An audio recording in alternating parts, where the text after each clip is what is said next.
right, guys, second attempt over here. Hopefully this shit doesn't crash again. Welcome to a very late night edition of Food Gaming Live on the Real Food TV, the greatest channel known to man. All right, it is the Insomnia edition. All right. Oh, is this a PS3 edition? Really? I mean, I should probably give it a try. Hopefully this doesn't crash. The thing just crashed out of nowhere. All right. Today we're going to be playing the dev mode on the Xbox. It's very underrated mode. It allows you to run third-party software on the console. Something they don't allow on any of the other consoles without illegally tampering with the thing. They actually have the dev mode for free on the Windows Store. You can download it right into your Xbox. It's yet another reason why I prefer the system over all the other ones. All right.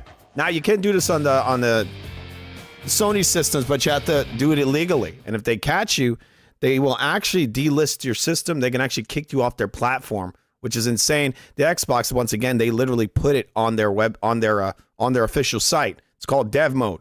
Used to cost $20. Now it's free. All right. Am I unwise to attempt to do this shit again? People, this thing just crashed. Hopefully, I pray it doesn't crash again. All right, we got Quags in there. He's already trolling. He just loves to troll. I can't get enough of this song, really, no joke. All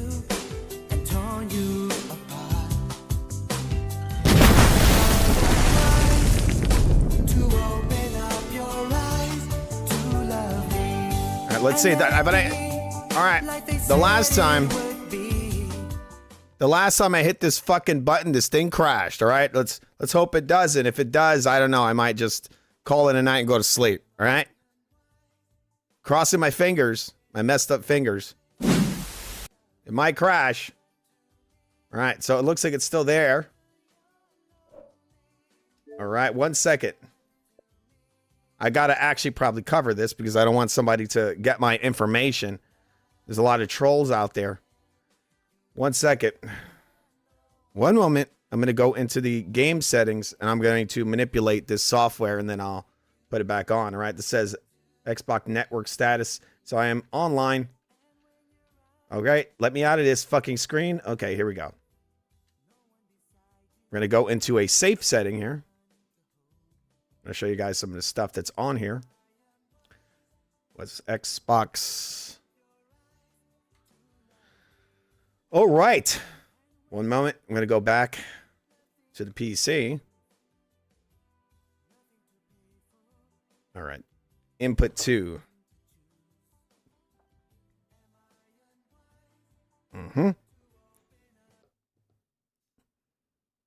All right, hopefully this doesn't crash, or I'm going to be very sad. All right. All right, there we go. Here we go. This is the PlayStation 2 emulator running on an Xbox. What's up? All right. Yeah, I'm not going to say that. You just a troll and a half, huh, dude? Always in here with that shit. You want me to time you out? Game list, start game. Okay, we're gonna look at the game list. This is the stuff I've installed so far. And again, this is on an Xbox. Okay, it's running on a Series X console right now. This is a bunch of different stuff here. That is not Xbox, right? Got God of War 2. That's a Sony game, people. Let's check that out. See how it runs because I haven't changed any settings in the emulator. Hopefully, it picks it up.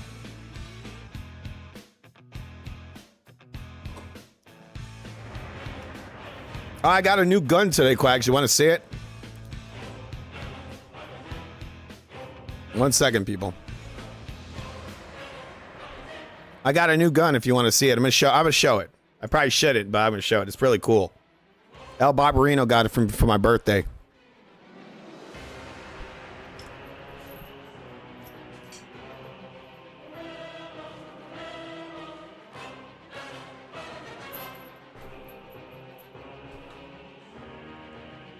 All right.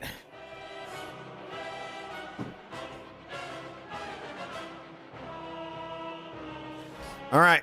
I don't just wear cowboy hats because, anyway, I'm more like the cowboy, like the character from Tombstone. Doc Holliday, is that was his name? The Val Kilmer character. I always liked that character as a kid. Maybe it's one of the reasons why I'm all into guns and top hats. All right. I'll be your Huckleberry. All right. Don't want to drop this.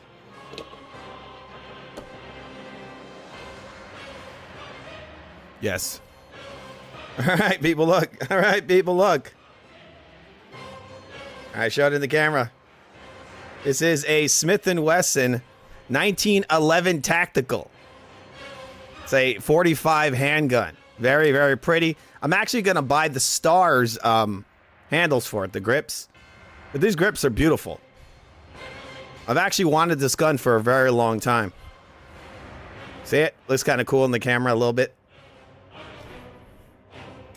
It's not loaded, obviously.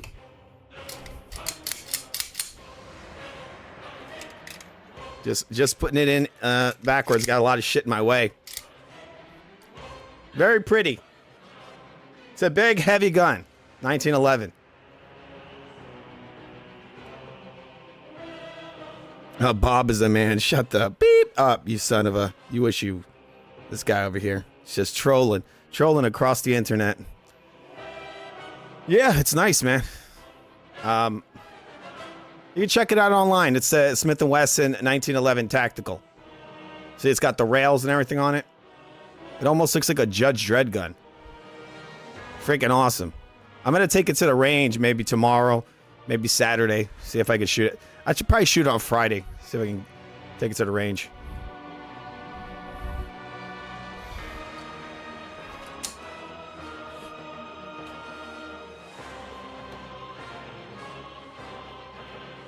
One second.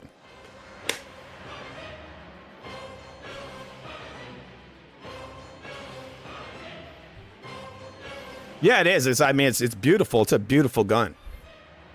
Really, really pretty. Hopefully this doesn't crash. Yes, baby. You know, I've never actually beaten this God of War. Never beat it. Kratos, the once mortal warrior, became the new god of war. However, Kratos soon found himself alone on Olympus, shunned by his fellow. Oh, yeah, you have a. I have a 50 BMG. What the hell's that? He had found a new. It has something to do with black dicks. You seem to be obsessed with black cock. You son of a. You always coming in here trolling, you little piece of. My lord, Kratos! Another city is ready to fall. Soon all shall know the glory of... All right, people, this is God of War 2 running on an Xbox Series X, right? You see it in all of its glory. With every city you destroy, the wrath of Olympus grows. There's something going on with the top of the screen. It's driving me crazy a little bit. Hopefully this doesn't crash. Please don't crash. I'm gonna see if I can fix this. It was I who made you a god, ghost of Sparta. This is not aligned correctly. Turn your back on me. I owe you nothing. I owe you nothing. Then you What? have me no choice. Kratos had turned the pain What of is his this? What- memories into hatred. This dude's acting like Mel Gibson. Who had refused to free him. I apologize for nothing. And so he went to Rome. Well, that's Mel Gibson's wife. Deliver the final blow to the besieged city. Let's see if I can size this shit up because it's not aligned correctly. It drives me insane, these little seams in the video.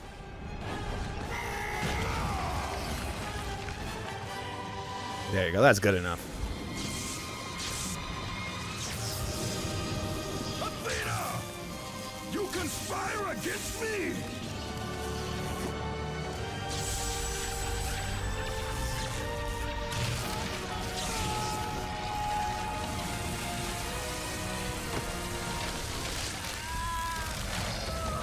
Crawford owns Mexico and Jake Paul owns Puerto Rico. In your dreams. Jake Paul doesn't own shit. And who Crawford owns Mexico? What? Crawford doesn't even own his own family. The guy just stepped out on his lady, man. Son of a... It's got a green line at the top of it. I gotta fix that, people. It's gonna drive me crazy. I don't know why there's a green line at the top of the screen. Why? What's going on here? I'm gonna see maybe... I have to go into a setting here. Let me fix that, because that's gonna drive me insane. There's a green line at the top of this shit. Okay, we're gonna go here. I know, it's all this dumb shit I do on all these shows. I have to adjust all this crap. It's got a green line at the top of the screen. Okay, let's see if that's fixed. I think it's good now. Okay, gonna lock this. Okay, here we go. God of War 2. Xbox dev mode, mother effers. It's free, people. If you got an Xbox, this is free. This mode is free. I didn't purchase these games, but I do own them, and so I have the legal right to download them, right?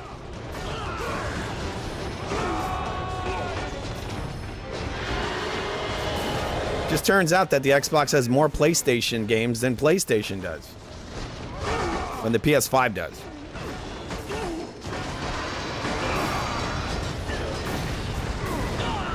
Gotcha, you son of a bitch!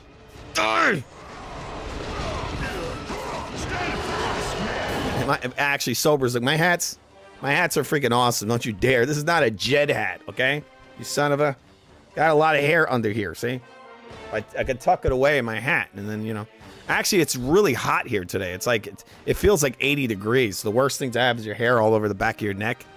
I've been considering getting like an undercut for the summer, because this is getting really, really hot.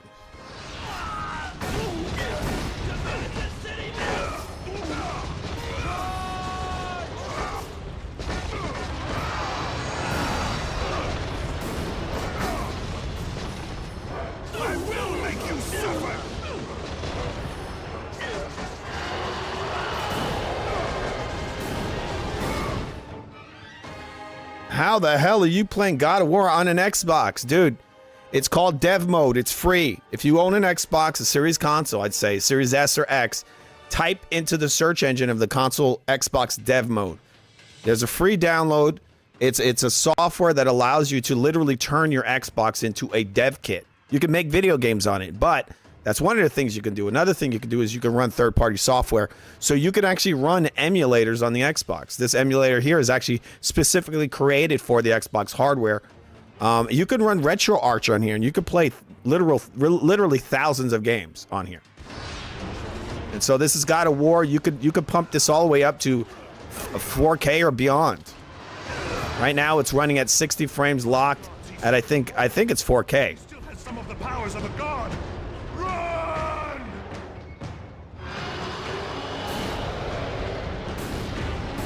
Let's kick some ass. How to open that?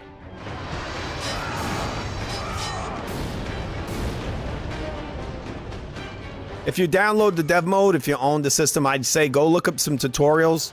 There's a very slight learning curve. It's not very hard to do. I am the god of war. Okay, so it's R1. I didn't see it because I was blocking it.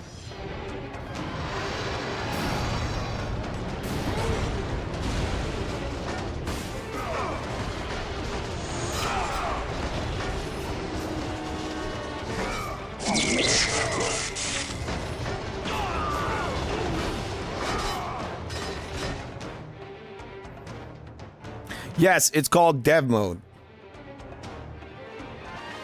It's called dev mode. If you want, I could pull it up in a video. If you want to, I can do like a slight tutorial, but it's not very hard. Yeah, it's called dev mode. I think it's called like Xbox dev mode.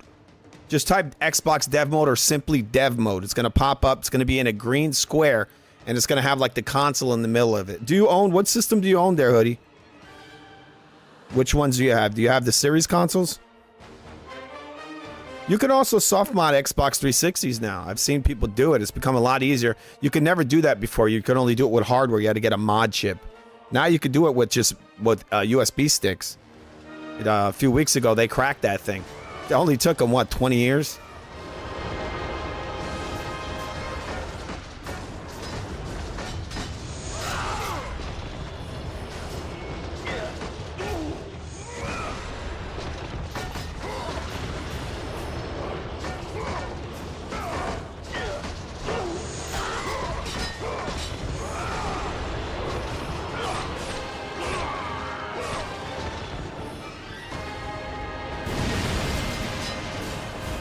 This is not a Jed hat, you son of a beep.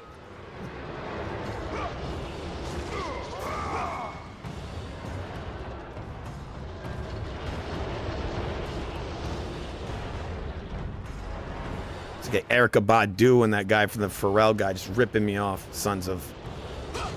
People, I'm a style icon, no joke. I was one of the first people in New York who started wearing these hats again. Or a few years ago, they started ripping me off. Sons of... Beep! Once had a person from Calvin Klein rip me off. Just saying. You can ask Bob about it.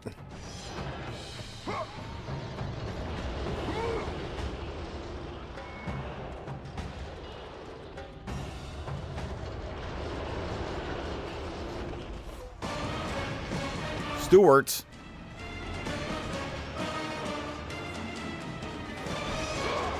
Beat your fucking ass. You're going down. Okay, we're gonna evade. Shit.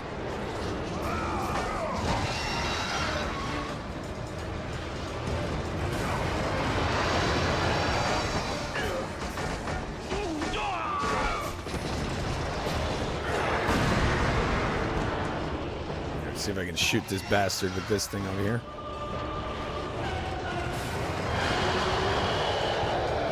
Let's see if I can get a progressive scan on here. I don't know if you can go right through the settings. It looks, to me, it looks a little washed. Maybe it looks different to you guys.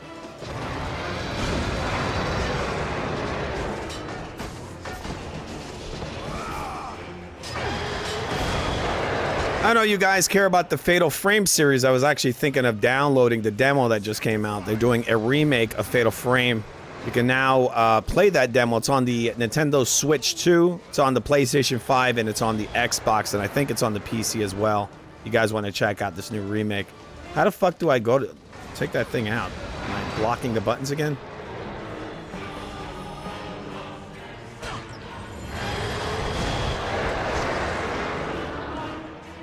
Okay. Oh shit, he caught the rock and crushed it. No, did he? I'm gonna throw myself at you, you fuck. Oh, you're blocking the rock. Time to fucking throw myself at you. No, did he? Remember playing Metal Gear as a kid when you're in the torture part? Ah, shit. Wrong timing. Not a good time?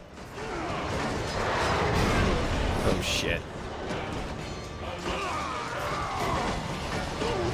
I'm gonna beat this monster and I'll move on to something else.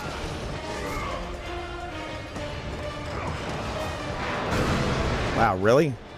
I'm gonna hit his fucking hand. I'm gonna beat the shit out of his hand. Shut up! You get throw something at me, you bastard? Dude, he threw his own guys at me and killed them by accident. That's fucked up. Oh, look at that. This fucking hand hurts. Just fucked his damn hand up. See if I throw myself at you. No diddy again. Coming to get you. Ah, come on. He was hurt. Fuck. I thought that was the time to do it, to, you know, my opportunity.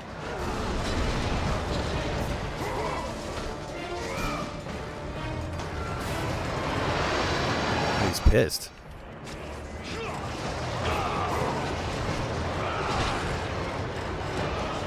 I like that he throws them at you and some of them die.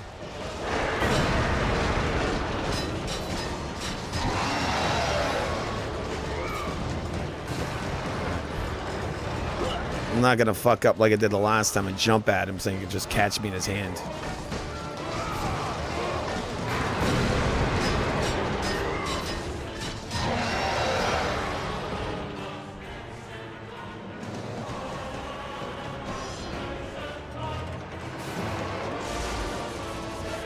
Okay.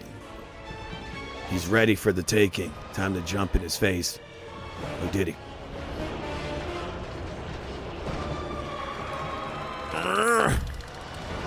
Time to get...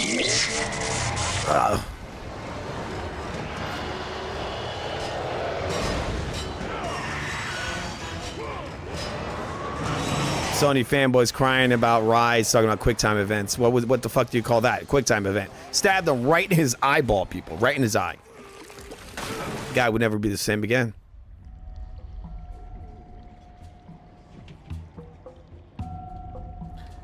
All right. Once again, you're watching God of War 2 being played on an Xbox Series X console. We're going to move on. This game is pretty awesome. Never completed it, but I'm going to try to complete it on the channel.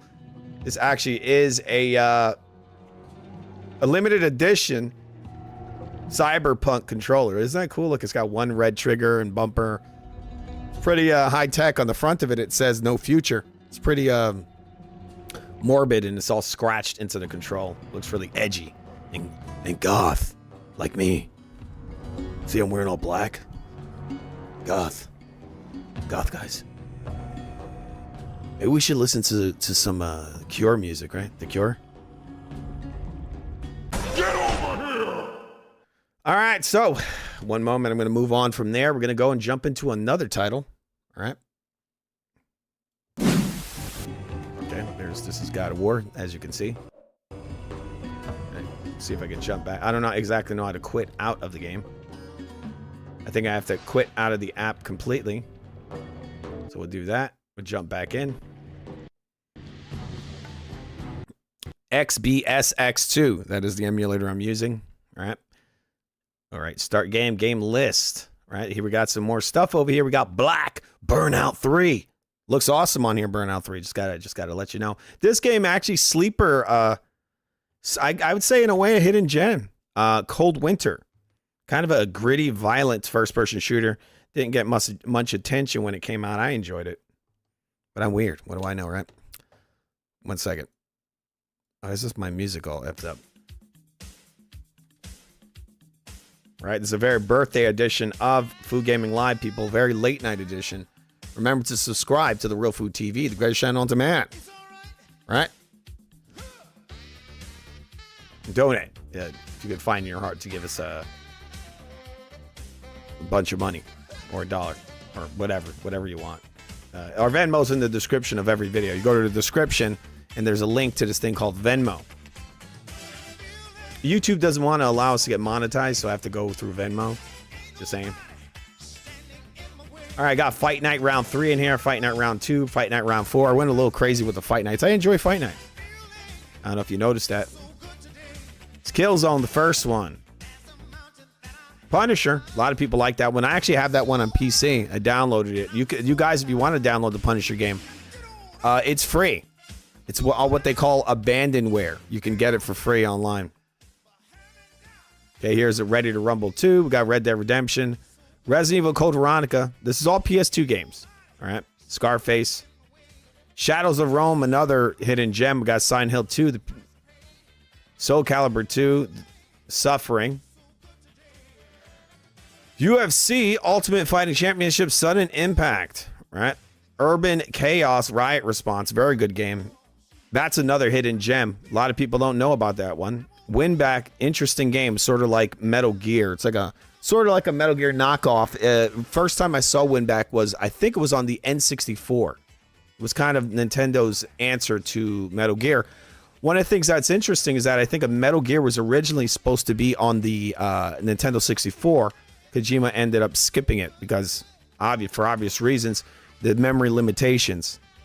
Graphically, the N64 was more powerful than a PS1, but there was a lot of limitations on space, memory limitations, right? The compact disc can hold more data. Right. So this is... 1 second.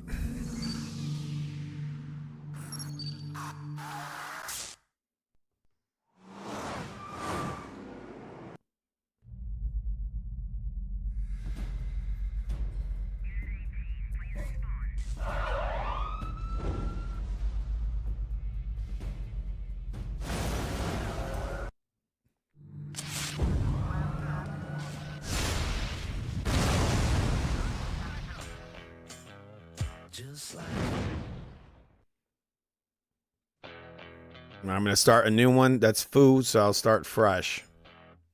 We'll go to Foo. Foo Live.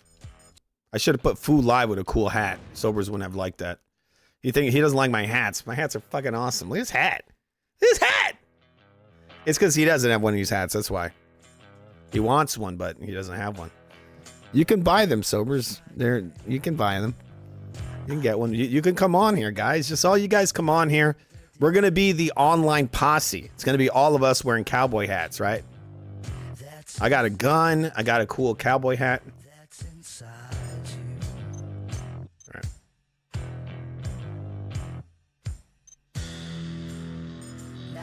Nope.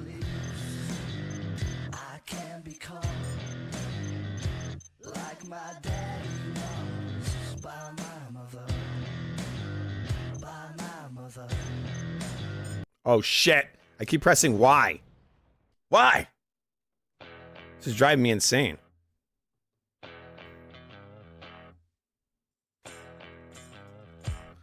All right, let's try this one more time. I'm not going to press Y this time. I am immune to the disease that's inside you. That's inside you. That's inside you.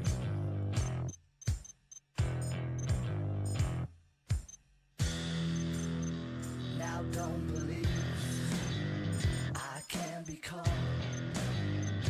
like my daddy was by my mother. Oh, fuck, I did it. I pressed Y again. Oh, my God. It's got a habit. I got a habit. Damn it. No Y. No Y.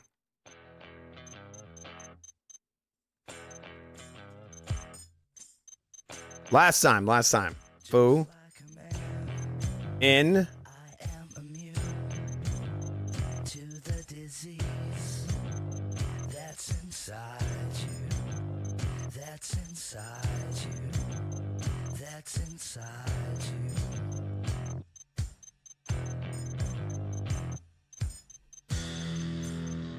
Now don't believe.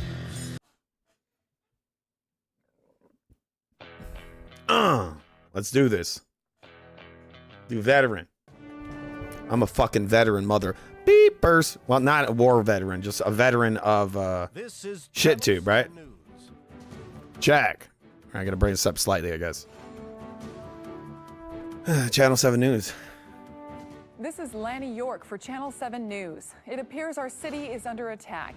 At 5 this morning, an explosion ripped through Grand Plaza Station. Cool hat. Hundreds of early morning commuters and station staff are reportedly dead, and many more are wounded. Reports that Sort of like the RoboCop. explosion was a terror attack have been confirmed. Two separate Middle Eastern extremist fundamentalist groups. Always with the Middle Eastern propaganda, huh? An emergency meeting this morning, government officials have decided to increase the city's lockdown with a strict curfew. Lockdowns. And no-go areas. It appears gang warfare is escalating with groups such as the Burners, which reportedly has 200 members and is growing. We have not seen T-Zero, the new multi-million-dollar riot response unit. However, a military insider tells Channel 7 News that T-Zero is ready to hit the streets later today. Each T-Zero enforcer has what amounts to military status with upgraded weapons. That includes the controversial RP-0 pistol. As you may know, Whoa. T-Zero doesn't have much. Where can I get one of those? Most residents think the unit is an expensive PR campaign to boost the mayor's image.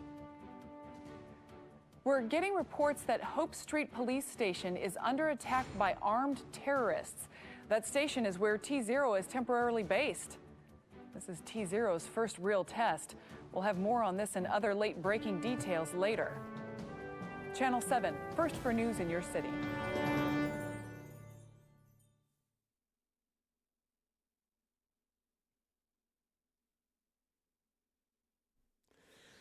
Oh, right. That looks like Vince McMahon from the WWE. Like you're fighting Jason Voorhees in this game a lot. That's what I feel like. Right? All units, T-Zero are on site. Please hold positions until they arrive at your location. Now that's what I call zero tolerance. Let's kick some fucking ass and shit. Oh, why is that? Wait, I don't have any controller vibration. I like it when it vibrates. No diddy. Wait, vibration. Yes. So what the hell? Why is it not working? Put that fucking flashlight away, you dumbass. Listen up. We've got an important gang member in the town. Some bastard called Edson. Looks like they want us back. Shoot some of these bastards. We've got to stop them. Get out of my way!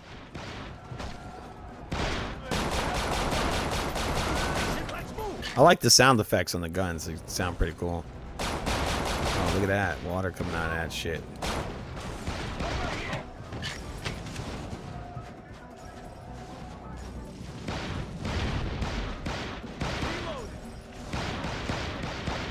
Come on, get over here so I can shoot your ass.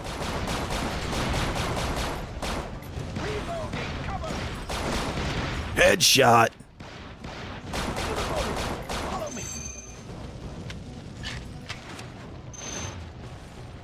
Let's do some shooting. Damn, headphones make my damn ear itch. What the hell? Dispatch, this is Unit 18. I am proceeding down the north side. ETA perimeter. Ha! It's like Burnout, right? The slow motion just fucked them up. Get out of here with that fucking hatchet, you piece of shit. Go, go, go! Let's do this. Fire crews have been dispatched to Hope Street. No one's gonna miss you. This shit. All right, all right, all right. Wow, that's fucked up. You said no one's gonna miss you. You did great, Mason. Thanks. I knew you'd be a fine addition to T-0. Go in that room. And Oh, this room on the right? You don't mean this room? Oh, there's no door there. I'll go in this room, all right? All right, let's open that. Open. Go in that room and grab a riot shield. Oh, nice. Riot shields. So, people, this is where I think games like Condemned got some of their gameplay from. Because in this game, you know, similar to... not just Condemned, also Bioshock. This predates those. You have your shield. Oh, 1 second, I'm throwing cleavers over here. Got how to take the shield out. All right, so there's a shield.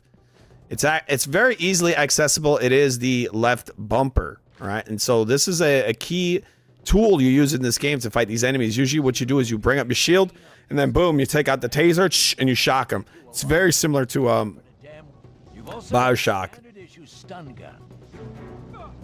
and some other titles where they did this kind of like combination of tactics. You know, shield, zap, and then you hit them. Condemned was big with that too. You would zap them and hit them. I need a fireman to meet him at the exterior. Because in this game, believe it or not, you actually apprehend guys. You don't have to kill them all. They actually prefer that you don't kill them. All right? So watch me tase someone's ass. Full Diddy. All right, 1 second. Options. See if I can bring the sensitivity up, because this is like... I feel like I'm moving at snail speed over here. All right, is that the vertical? I don't like to have a... I don't like my vertical to be too high, if you know what I mean. What is this? Ew! Okay. They're eating her! And then they're going to eat me! Okay, here we go. Oh, feels a lot better now. Very smooth, very smooth. Smoother. Not very smooth, but a lot better than what it was. Very playable now. Alright, where am I going? Is it up there? Well, there is no up there. So you're T-0, huh? As good as they say?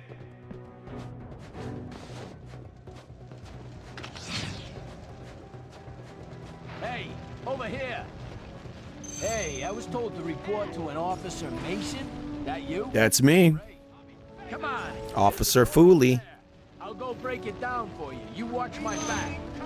Unit 41, we have a 1013 on the corner of Hope Street and Main. Here. Hey, stop hitting him with that cleaver, you son of a... Zap your ass. There you go. I didn't kill him, people. Non-lethal, you saw that? Got a reward for that. There's another one of those gang bastards in there. Go take him out. I'm gonna take his ass out. Don't worry, man. I got you. I got you. Oh, you like that? You like that? What do you think about that? And if I keep zapping him, he'll burst into flames. Is that fun? Open. Gotta get this guy to come over here and I think hit this door. Thanks for that. So you're T-0 then, huh? Cool. Guess that means you can order me around then, huh? That door over there is locked, but I think I can break it down. When you think it's safe, just give me the order and I'll get it open. Come on, open it. Come on, help me out over here. Hit it with an axe. Nice. Man, this place is dark. You've got a flashlight. Use it. Oh, I got a flashlight, huh? Where is it? I already got a flashlight out. What are you talking about, dude? Alright, where's this guy go? You should be able to isolate the section. I'll use this valve. You get around the other side and see if you can find another. Use that shield of yours to get past the flames.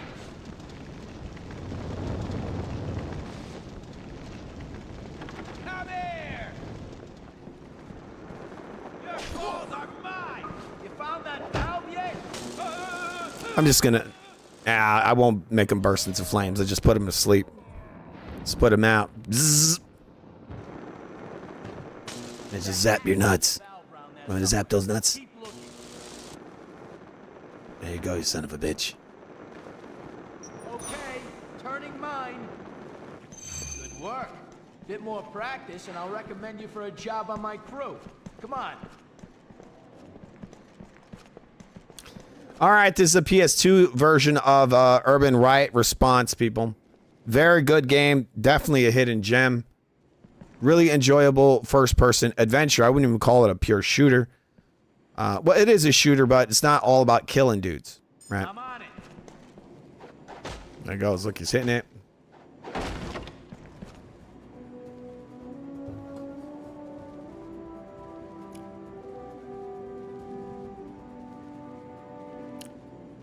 Cool. Nice working with you, Mason. I'm heading back to the front. You go on ahead.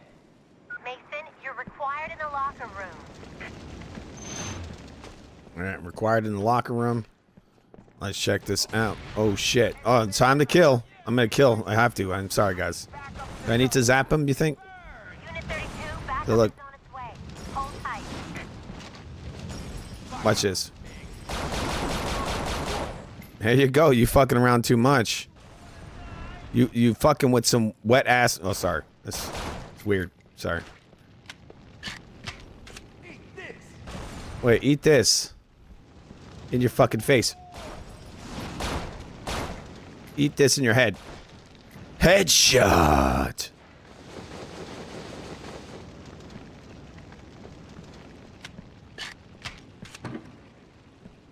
Looks like backups arrived. I'm here. Who are you? Oh, you're T-Zero. I'm Fu with a cool hat. I'm Jane Delaney. If you need Nice any to meet you, ma'am. assistance, come and see me or any other paramedic. You need help? Yes. In many ways. Both physically, spiritually, and mentally. No problem. Here you go. Thank you. I've got 2 more packs when you need them. Now I feel like a You get going. I think you're needed in admin. no, that's not the clip I wanted to hit. Come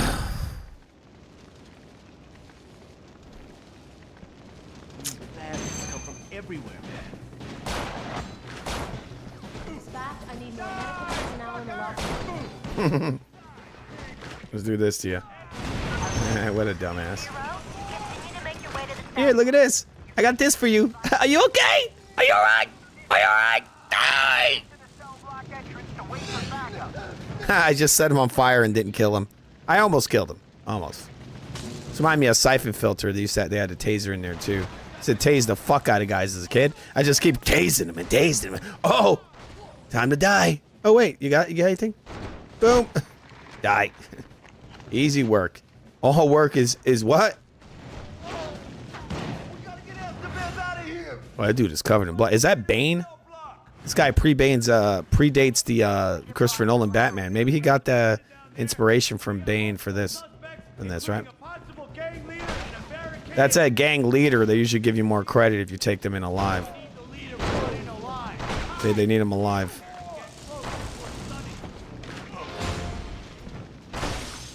Hey, you're fucked, dude. You're fucked. I'm coming for your ass. Full Diddy. Oh, wow. That's scary. Ah, fuck. Had to get over there somewhere. Oh, there it is. I repeat, do not use lethal force. Get that thing out of the way! Kill you. Do not. I repeat, do not use lethal force. Good job, Mason. We can Thank you. try to find out the gang's next move. Die! Beaners! In your fucking face, fucker! Beaners! Beaners!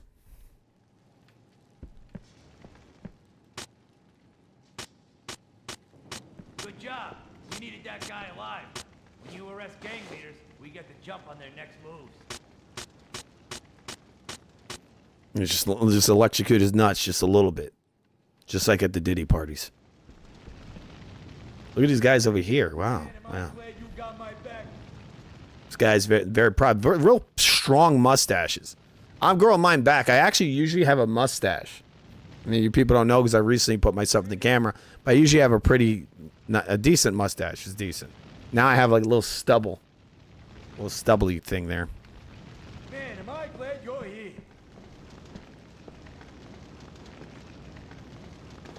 Are you glad I'm here? I'm glad you're here too.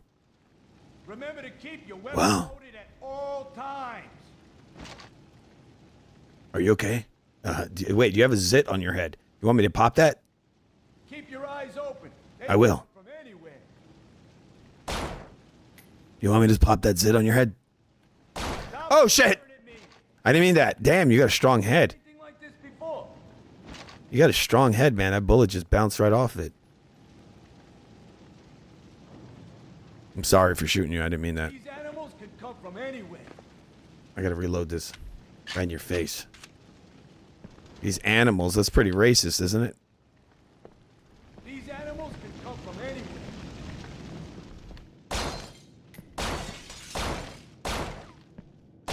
Okay, let's...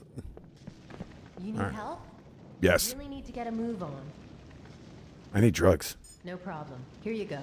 What are you waiting for? Get going. I'm waiting for you. I've been waiting for you my whole No life. problem. But remember, I've only got one more pack. Before that, do you have anything else?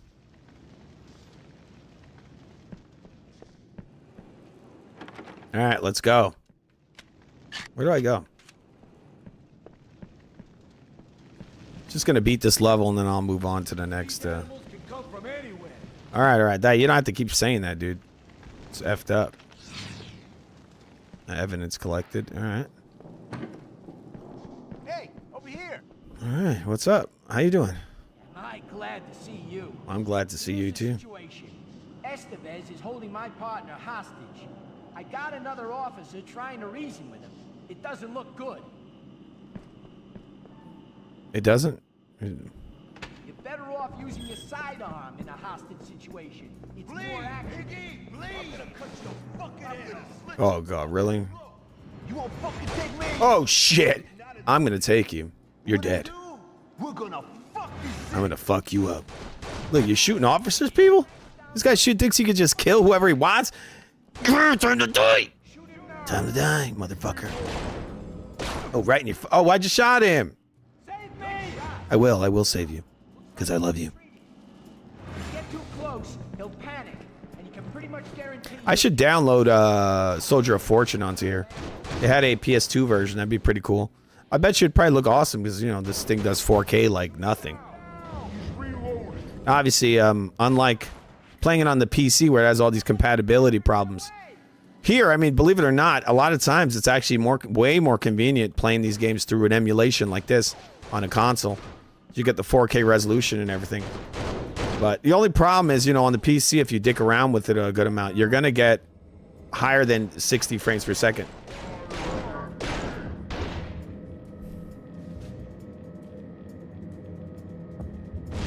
Die, motherfucker, die. Get over here!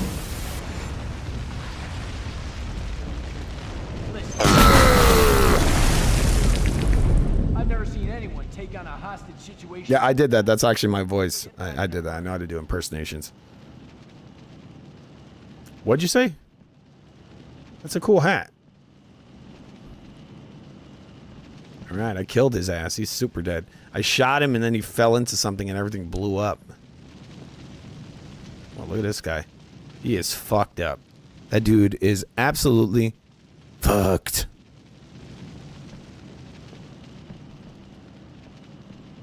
Get out of my way. I will personally interrogate that gang leader you captured. Hopefully he'll let something slip that'll help us get the jump on these bastards. Hopefully he'll let something slip. No diddy. I want a forensic team down here ASAP. And I want you to join me in ops for a debrief. Come on, we haven't got all day.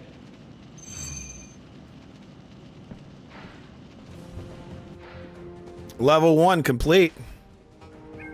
I did it. This game is pretty damn awesome, people. Hidden Gem, Urban Chaos Riot Response. Amazing. See, Detective, Sharpshooter. So you get different achievements each level. I did okay. I mean, I didn't get, you got those challenges. So it gives the game a lot of replayability. I could have gone back and, who knows for certain? Collected more stuff and got more got the last 3 headshots. Only got 2 out of 5. It's not very hard to get the 5 headshots. I should have gone for it, but I didn't know it was there. But once again, that is a reason to go back. Amazing game.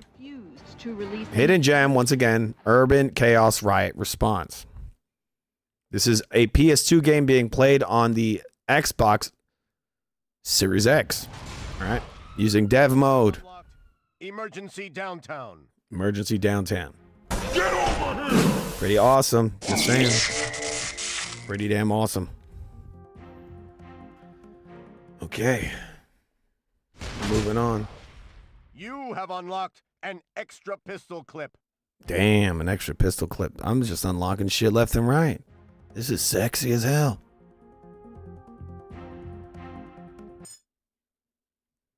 Auto-saving in progress.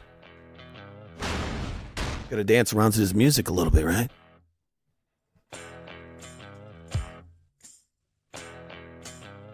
Just like a man, I am immune to the disease that's inside you. That's inside you.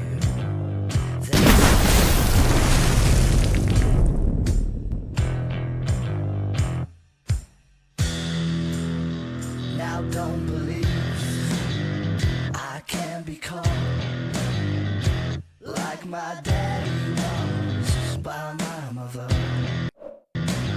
All right, so it's saved. We're gonna move on. By my mother. All right.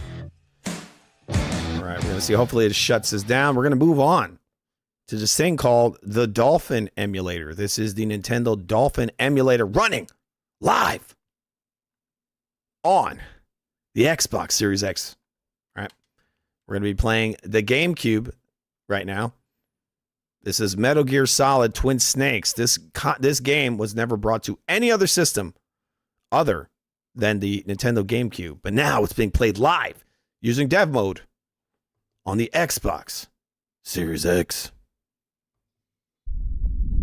Silicon Knights doing it in a big way. These guys aren't fucking around. There's no ladyboys here.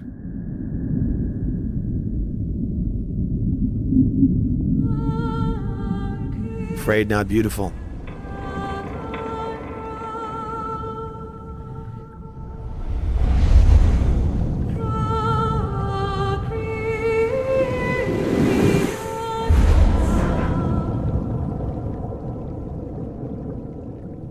Subscribe and donate to The Real Food TV. Our Venmo's in the description of every video on the channel, people. The nuclear weapons disposal facility on Shadow Moses Island What's up, Dark? Fox Archipelago was attacked and captured by Next Generation Special Forces being led by members of Foxhound. They are demanding that the government turn over the remains of Big Boss, and they say that if their demands are not met within 24 hours, they'll launch a nuclear weapon.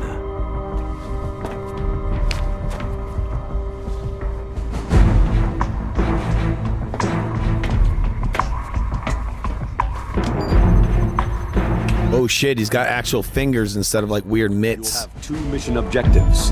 First, you're to rescue DARPA Chief Donald Anderson and the president of Armstech. I don't know if you guys know, but I mean, yes, this didn't look nowhere near as good as this on the PS1. Investigate whether or not the terrorists have the ability to make a nuclear. But I think they actually had fingers on the original. Am I wrong? Did they not have actual like fingers on the PS1? That was like a big thing. I feel like on the PS1, everyone didn't have individual fingers. But that PS1 towards the end of that generation they were squeezing a lot of decent graphics out of that thing. It was actually really surprising. That's one of the things I find really impressive about gaming consoles, when towards the end of the generation they start squeezing a lot of some pretty decent looking assets out of those systems.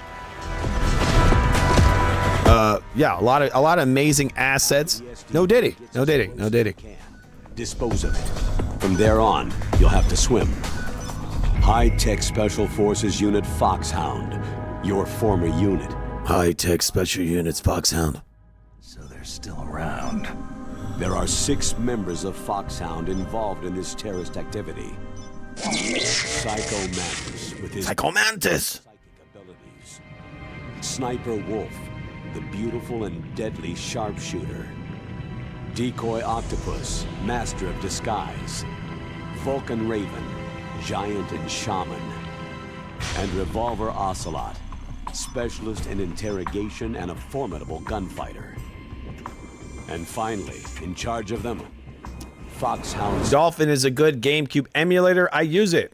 Still remember playing Day of Reckoning with friends back in the day. What, using the Dolphin emulator?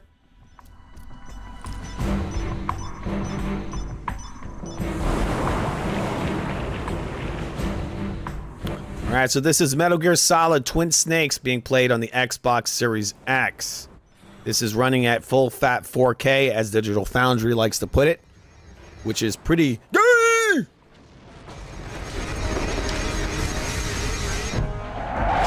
Oh my god.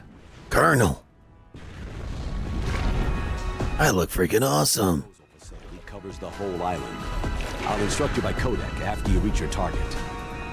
Anyone going with me? As always. Anyone going with me? One-man sneaking mission. I need to start doing voice acting. That's one of the things I want to start getting into. This is a top secret black. Anyone coming with me? Colonel. What's a Hind D doing here?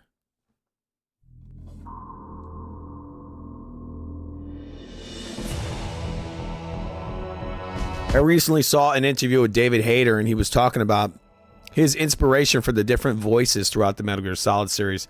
Basically, he was kind of just like revving it down as the series went by. So you had the first game, Metal Gear Solid, it was kind of like a younger Snake, right?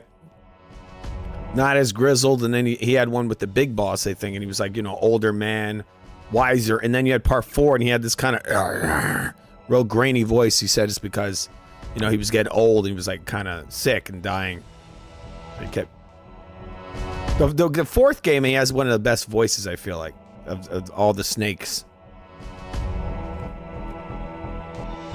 All right, let's see. Let's go into options and see what kind of options they got in this piece of beep. It's not a piece of beep. I remember buying this many years ago, and we're actually really enjoying it. But it is a bit, I feel like it's a little bit over the top. Kind of prefer the PlayStation 1 cinematics.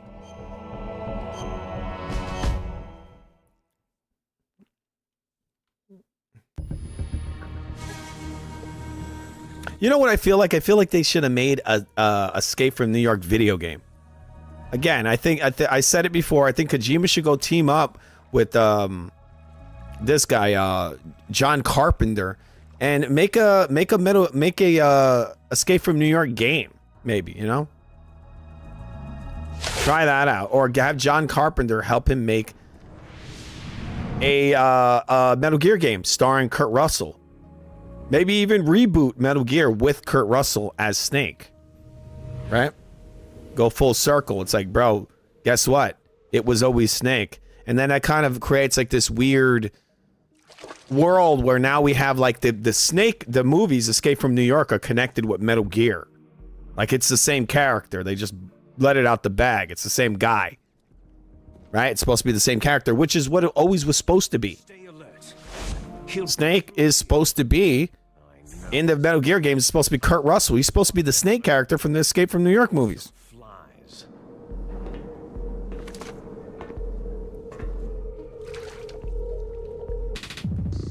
I don't think I ever played Twin Snakes. I played Sons of Liberty, Snake Eater, Guns. I think you mean Guns of the Patriots, and Peace Walker. Dude, I've never played Peace Walker. That's one I want to get into. I actually really love the Metal Gear Solid series. This is another one I beat in the past. Yeah, I tell you, look, if you never played Twin Snakes, get into it, man. It's a great version of Metal Gear Solid 1. This is the GameCube exclusive. Only one generation removed, just a couple, literally like just maybe what, 3 years after the release of the first part 1, or maybe 2 to 3 years, and they already put this thing out, which is like graphically is a decent leap. I mean, really, it actually in some ways looks better than than part 2 on the PS2. Hear me, loud and clear. What's the situation, Snake? Looks like the elevator in the back is the only way up. Just as I expected. You'll have to take the elevator to the surface, but make sure nobody sees you. If you need to, contact me by codec. The frequency is 140.85. When you want to use the codec, push the pause button and then the A button. When we need to contact you, the codec will beep. When you hear that noise... It's funny that on the PS1, the codec, they had an actual codec and it was on, I think, on the back of the game box or in the actual manual. No one but you will be able They just love, Kojima loved breaking the fourth wall. I'm ready to go. All right, here we go. See if, hopefully this is calibrated correctly. Sometimes you got to tune these controls. I'm using obviously this is again being played on the Xbox One. Well, not one, sorry. Xbox Series X I'm playing this on right now. And so sometimes you have to tune the controls. Look at this fucking guy. I'm crawling through here and he's calling me up. Leave me alone. You just called me. Leave me alone, Mom!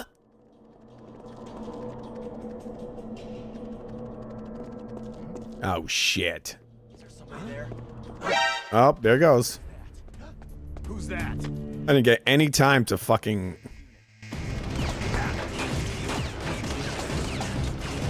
They saw me instantly. Alright, let's go. Let's walk around in this fucking water. Son of a bitch.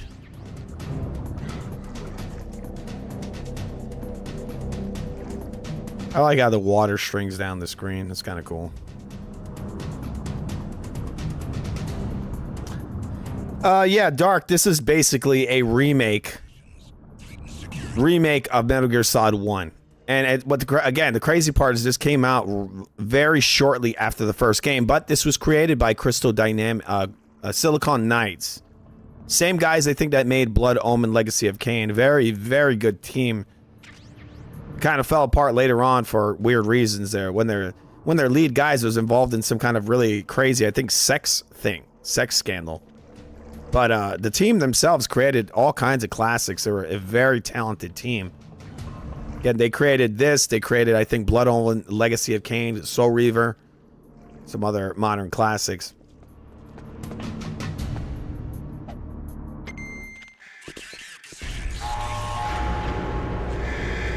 I don't know if this one had... I don't know if Kojima was involved in this. Who's there? Oh my fucking God, who's there? I'm here. Fucking knock you... Oh, shit! No, fuck you up, you fucking piece of shit. You're dead. I should throw you in that fucking water.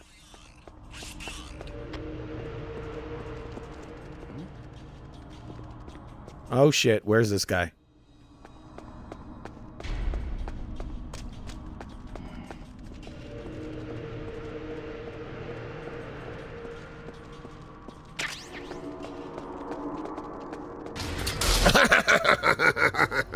I made it. I made it. I made it. I made it.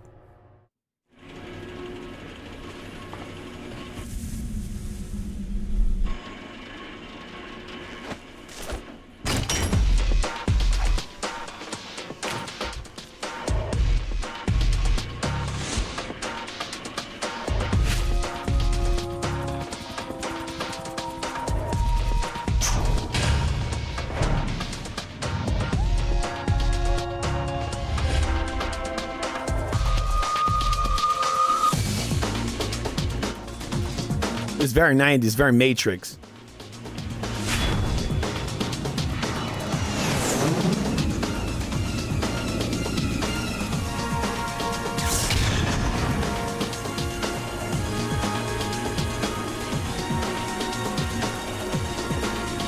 Like it's a little bit over the top, right?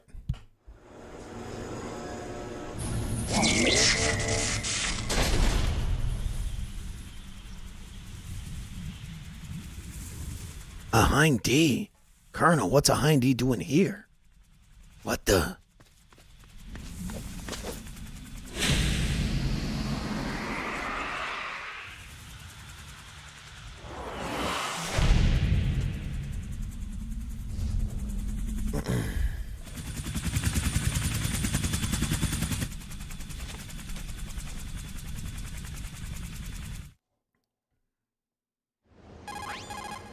It's Snake.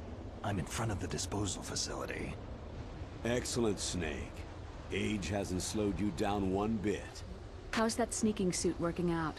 I'm nice and dry, but it's a little hard to move. Bear with it. It's designed to prevent hypothermia. This is Alaska, you know. Take it easy. I'm grateful. If it weren't for your suit and your shot, I would have turned into a popsicle out there. An anti-freezing peptide, Snake. All of the genome soldiers in this exercise... Anti-freezing peptide? I'm relieved to hear that. Already tested, huh? By the way, if I didn't have this anti-freezing peptide, I'd be hard right now. And by that, I mean frozen. No diddy. The terrorist radar should have already picked them up. A Hind D. Colonel, what's a Russian gunship doing here? I have no idea, but it looks like our little diversion got their attention.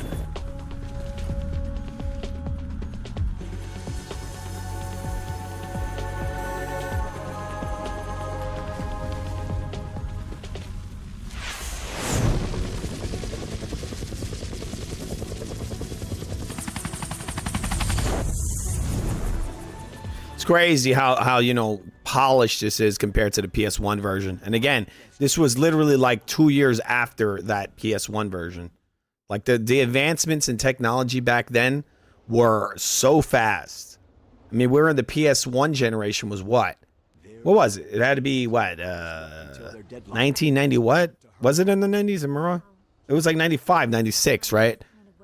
And then within like 5 years, boom, this is what you have after. I mean, you go from Nintendo then to PlayStation, all 3D, and then boom, you jump into this, and the shit's now all crazy and detailed. And then boom, another generation, 5 years later. 4 years later, actually, because the Xbox 360 came out 4 years after the PS2. And boom, you got these crazy graphics that still hold up right now. They still hold up. What's wrong? Nothing. I just didn't expect a world-class designer of military technology to be so cute. Oh. You're just flattering me. No, I'm serious. Well, I know I won't be bored for the next 18 hours. What's this? I'm being hit on by the famous Solid Snake?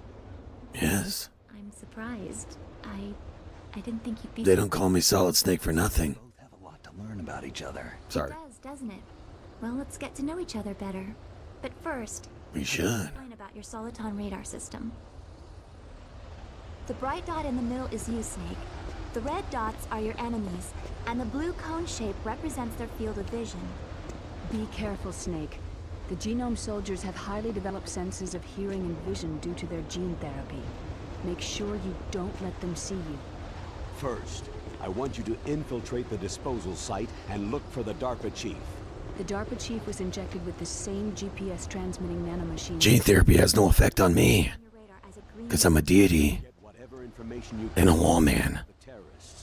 If he's alive, that is. Fuck you. When I whip out my dick, what are we gonna do about that? If you're discovered by an enemy, you won't be able to use it. Sorry about that, people. Steven Seagal, that's the thing he actually did. He's got a sexual scandal going on with that guy a long time ago. So be careful. We'll be monitoring your movements by... Heard some things about Mr. Seagal. anytime you want. Anyway, this is Twin Stakes. I'm just going to show just a little bit. I might actually download a little of Fatal Frame. Maybe. They have a remake is coming out. The demo was just released today. If you want to get in, there's the front door. It's the fastest way, but there's too much risk of being spotted by the enemy. Yeah, I can't just knock on the door and ask them to let me in. What about the air duct near the door? One sentry and one on the right. They're armed with 5.56ers and pineapples. There should also be a duct on the second floor. I can't see it from here. Pineapples. I'll let you decide the best seal. All right, let's go walk around. Not get shot by pineapples. All right, here we go. Okay.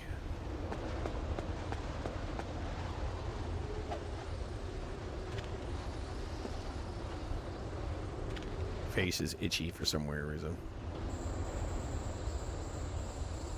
I gotta avoid those lights.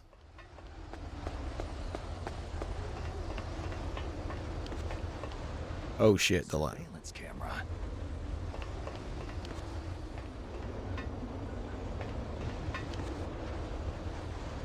I think they actually added the first-person perspective in this one, which was not in the original. See if I how to activate it. I don't remember how to. Oh, here it is. It's the right bumper. So. I feel like they should make like a first-person Metal Gear. Or at least give you the option to just play it in first person. You know, kind of like that Mirror's Edge kind of perspective.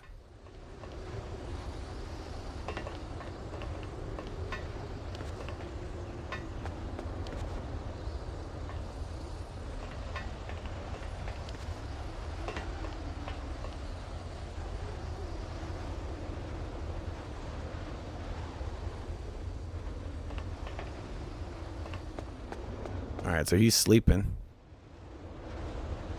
I think I can probably beat the shit out of him and then get under there. I sneak up on him.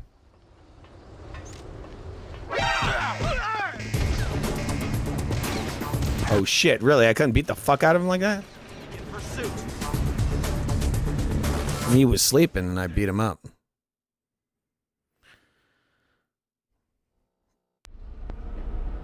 I'll probably get it later. Wouldn't mind trying it. Yeah, man. Look, if you got an Xbox, just get the dev mode. If you got a PC, you can get it. If you own a GameCube and you want to go that route, and you just buy it on the GameCube, you have the physical copy of it. That's awesome to have, right? Physical ownership. I would suggest playing it through an Xbox or PC because that's how you're gonna get the you know, this 4K version, right? 4K 60, you know, locked frame rate. So I moved out here for some peace and quiet. I'm in retirement, just like you. Once in a while, I still help train the Alaskan Scouts. Master. On the skills to a new generation, huh? Campbell told me about the situation here.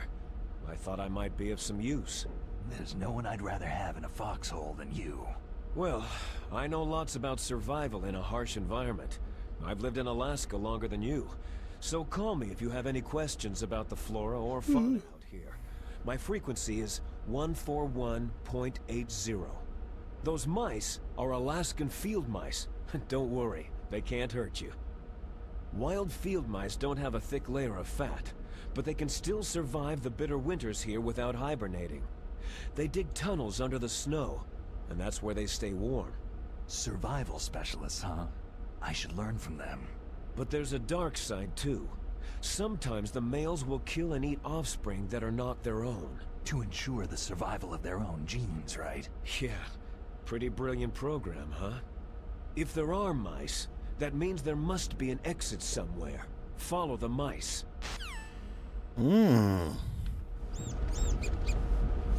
It's sort of like what you're doing, Snake. How you're killing off all these clones.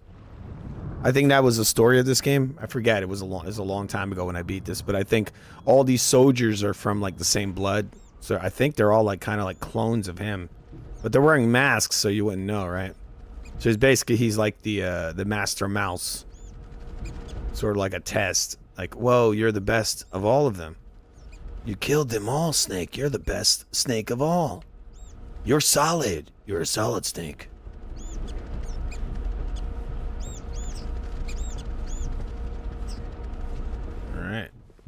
Oh shit! Right in front of the fucking guy, huh? Yeah. I just came out of the fucking thing. The guy's right there. Get up, you idiot! Shit. And you don't get a gun till later in the game. Damn, I got fucking shot up. I just came out of that fucking vent and boom, right in front of a guy. Snake! Get up, Snake! Get up, Snake! Snake!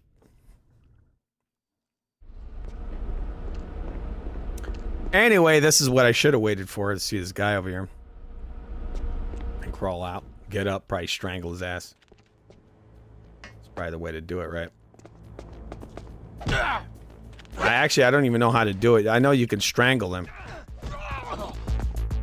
Forget which button you gotta press.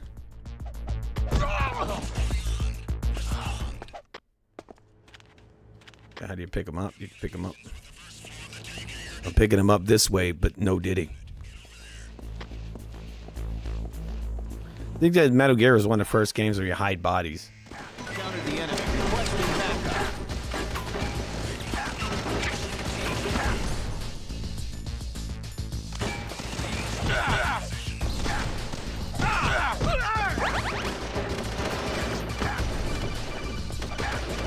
You guys always harassing me. Dude, I'm in the middle of a fucking battle. They called me up on the damn cell phone. Shut up!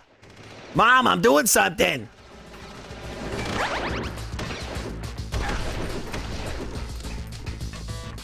Mom, I'm infiltrating!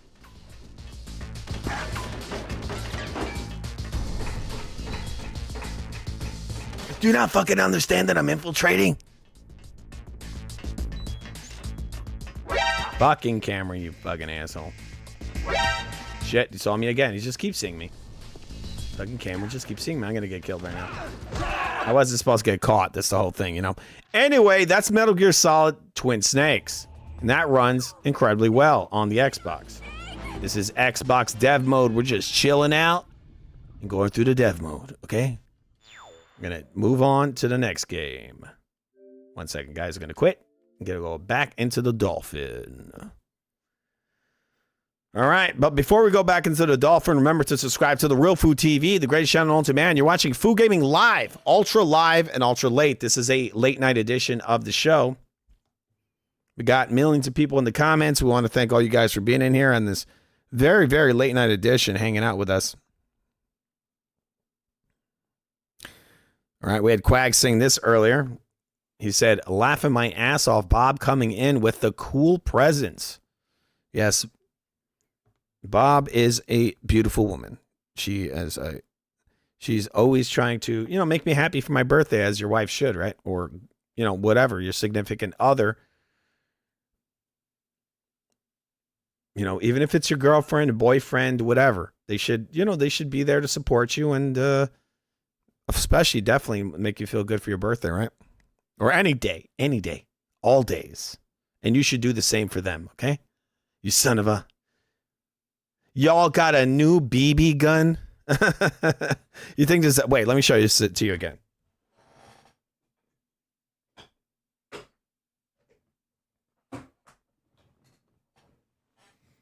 All right. Justin, you know there, BB Cornball, BBC, it's fucking BB gun. Wait, just gonna show it just for the hell of it. You know, look, there's no BBs that go in here, bro. That's not a BB gun. It's a magazine for the gun. Just showing people. This is not a BB gun. It's actually a big gun. It's a big, heavy gun. 1911. Okay, just saying, it's pretty cool. Pretty cool. I like it in the lighting too. I got it going on over here. It's very cyberpunk, very futuristic, right? Very cool, very futuristic. It's a cool gun. People, if you get into guns, you know, practice gun safety. Obviously, you got to learn. You got to learn how to do it. If you don't know, I've been shooting guns for years now, so I know all about guns and how to handle them and all that. It's definitely not a toy. It's not a toy, but it is fun. They are fun. They're fun. Guns are fun. They can be. In the right hands. And you could have the right hands if you actually practice, you know. All right, 1 second. Guys, I'm going to go to the I'm gonna be going to the little video game room in a second. This guy here, the BB gun. I don't know, BB gun, bro.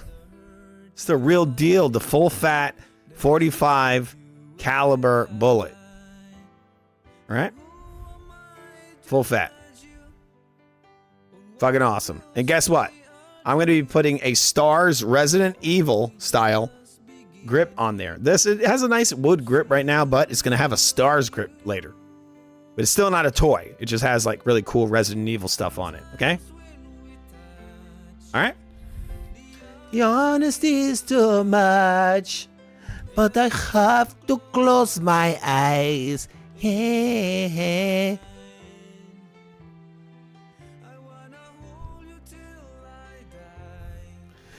Till we both break down and cry. Till the fear subsides.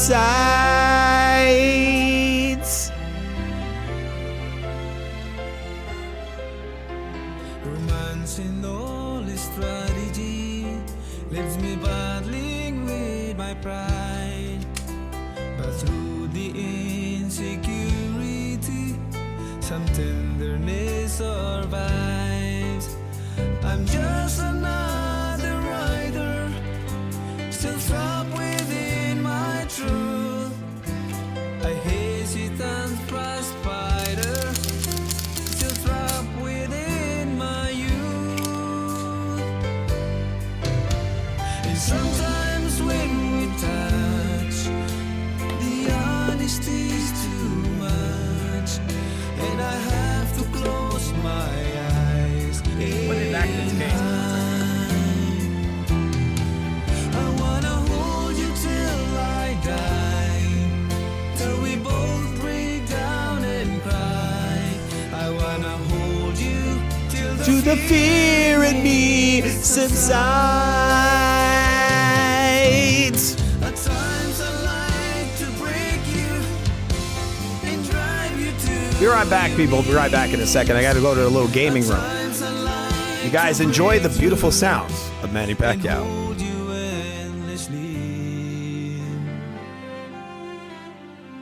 At times I understand you, and I know how hard you try. I watch while love commands you, and I watch life pass you by. At times I think we're drifters, still searching for a friend, a brother or a sister, but then the passion flares again.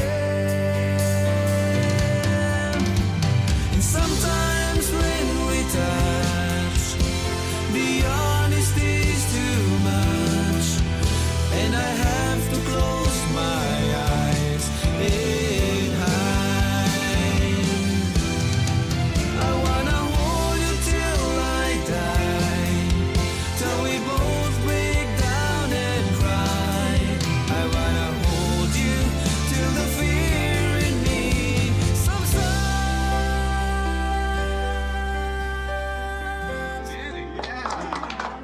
Beautiful. Beautiful. Beautiful singing. What a pleasure.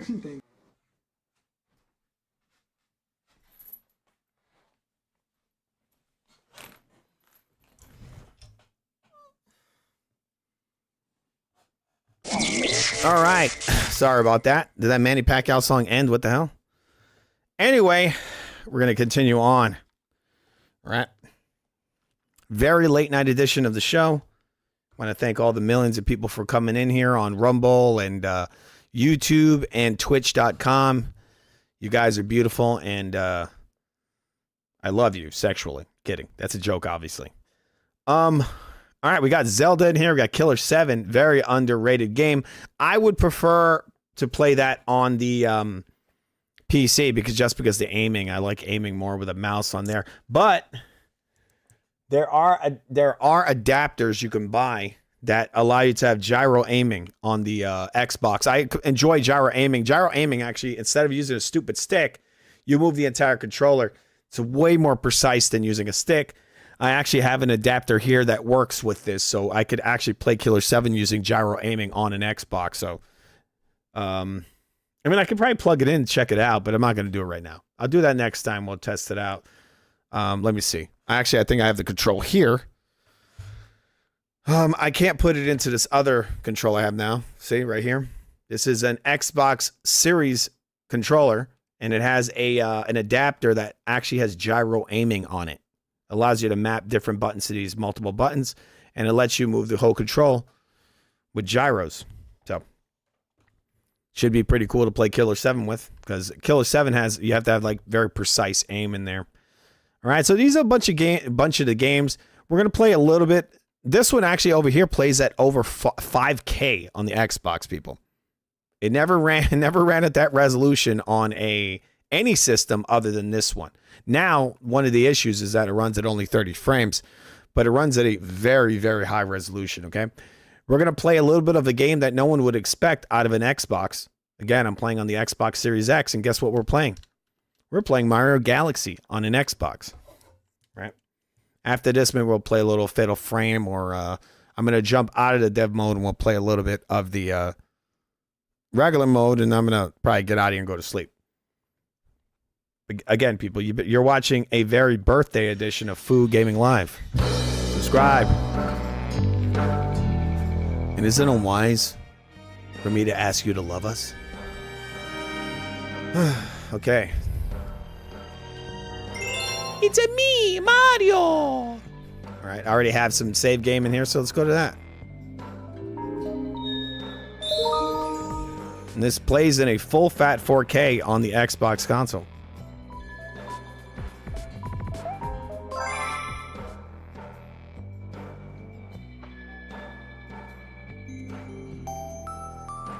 Let's see if I can skip all this shit. All right, let me see if I could skip this. This might make me watch it, which is really annoying.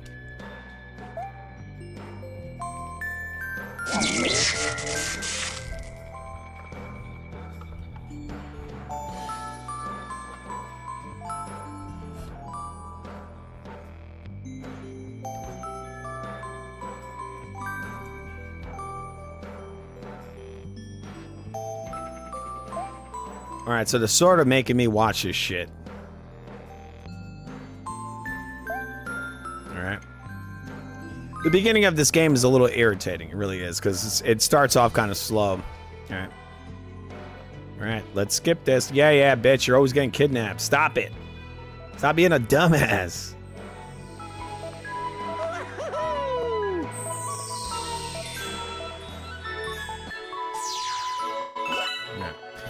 So sometimes it lags just a little bit initially because it has to load in shaders. But what you see here, people in front of your eyes, is 60 frames per second. Very sharp because it has all these different effects it adds to it, I guess, where the level of detail is higher. It goes further into the environment. It's very, very sharp. Again, 4K, 60 frames. Nintendo Wii games on this console look amazing. Very, very, very sharp.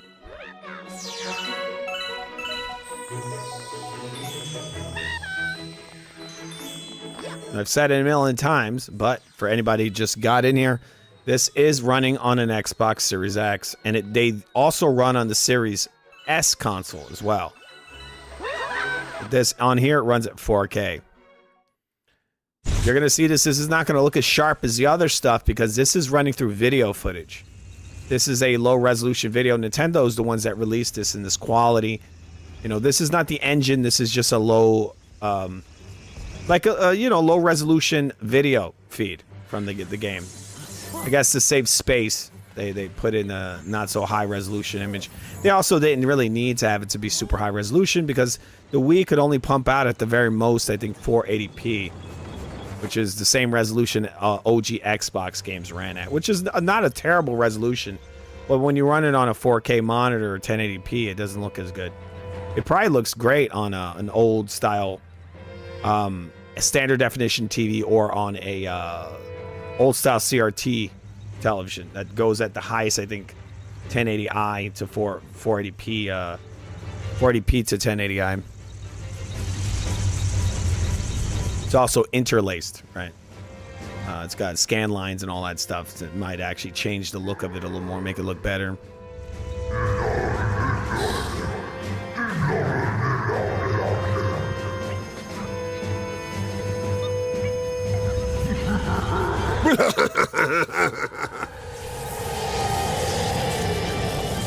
son of a... Always the same villain. You think they would bring in different villains, right?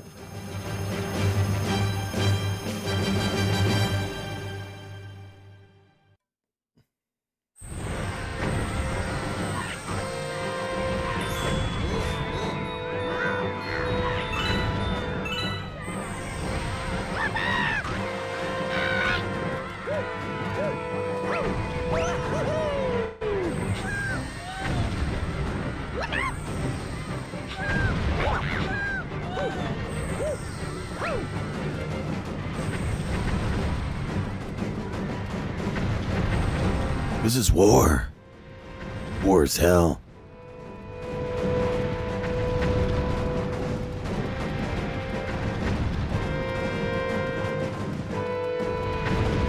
Where do I go? Where do I go?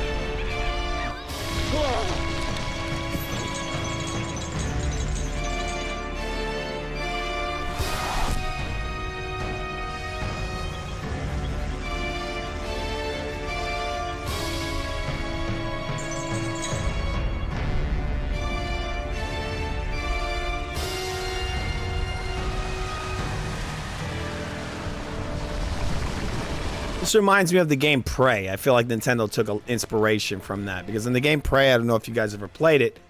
It's about a Native American guy that's kind of fallen away from his roots, and he has to rediscover them in order to fight an alien invasion.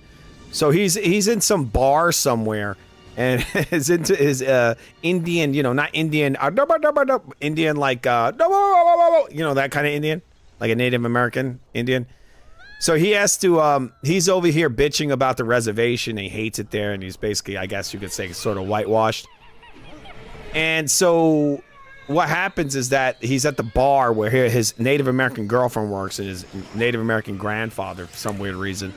The dude's literally wearing an Indian, suit, his grandfather. He's got the fucking headdress on and everything, I think. He's in there just giving the guy a lecture. He's like, "Shut up, Grandpa!" And then they go, and aliens actually take the entire bar and lift it up into the alien ship. The whole bar. It's all in the ship. And so that just reminds me of it, because there's a level in there where you're fighting and you're in the fucking bar. Like, instead of just abducting the people, they took this huge chunk of land with them. So I'm pretty sure that game actually, I think, came out before this one. I think that was actually a launch title on the Xbox 360. Yeah. Finally, you're awake. Let's play. Full Diddy. Get out of here, you rabbit. Is this just like symbolism or something of some kind? Like, the Alice in Wonderland connection. But anyway, people, look at this shit. 4K Wii game, 60 frames, Xbox Series X. Amazing! It's amazing! Hide and seek. Let's play some hide and seek, guys. This is getting really crazy. Oh, yeah, water looks cool. Great art style goes a long way, people. But again, I mean, it reminds me of Prey. They even have stuff like this in the game Prey, where you'll be like, you go into like a box because there's like portals. Because I think Prey actually was one of the inspirations for the game Portal. I think it was actually built on it was built on the Doom 3 engine, which Portal was originally built on that. I think it was inspired by Prey. So yeah, you have like orb planets like this where you go into a box and you end up on a sphere like this, very similar.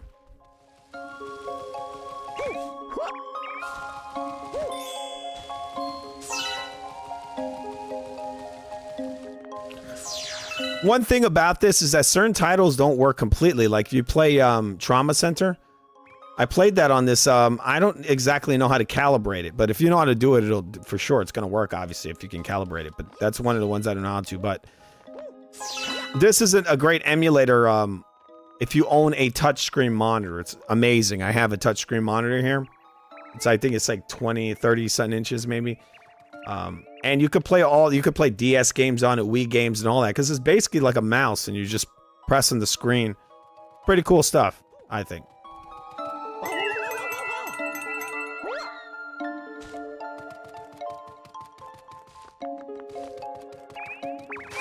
Yeah, where the fuck is this damn rabbit? Let's get this mother effer. Where are you, rabbit? Time to die. This perspective is insane. It like makes me dizzy.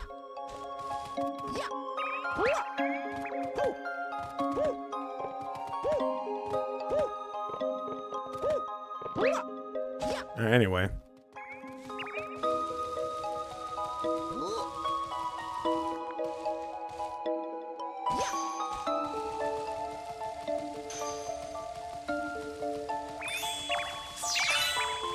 Yeah, just looking for this dumbass rabbit.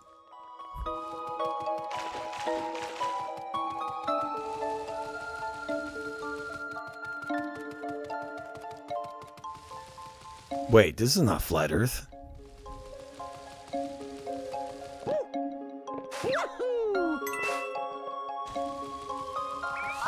There he is. There's that fuck. Get him. Kill him. Get over here. I'm gonna beat the shit out of you, you son of a... Gotcha! Bitch!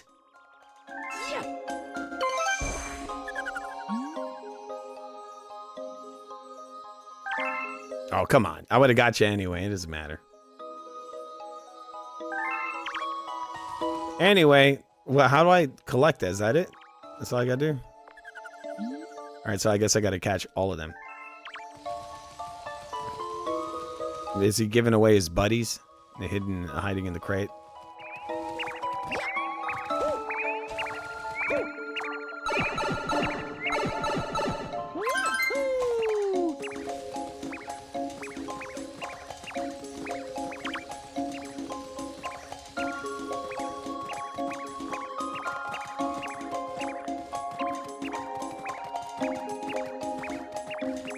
Get over here. Stop running. Just trying to escape the inevitable. Come on. Gotcha. You're fucked.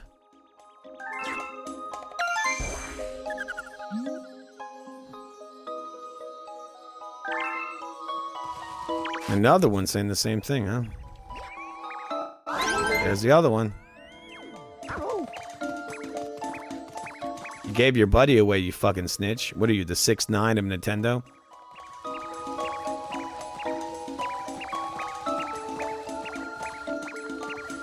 Get him! Come on, get over here, fuckface. Got you, got you, got you, bitch! I can't believe I let myself get caught. You did. You suck.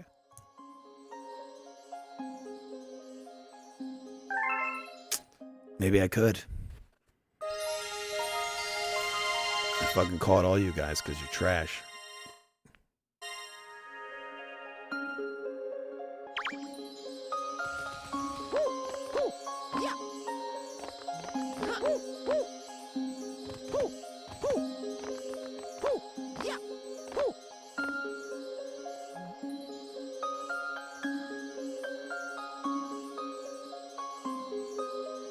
Got some emo hair there.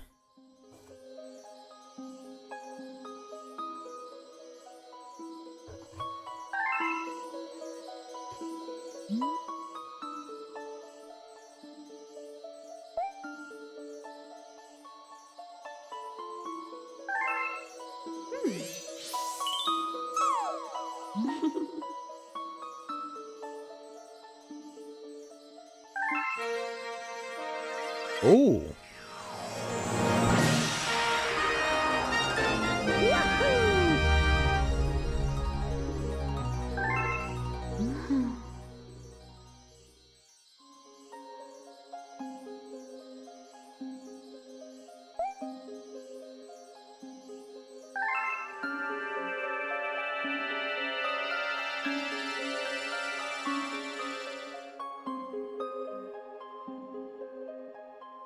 Impressive. Impressive.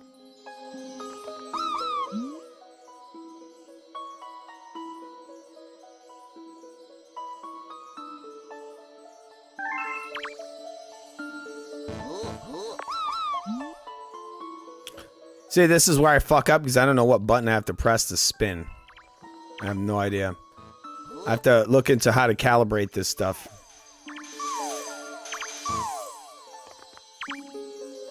Says I have to break this and I know how to do it.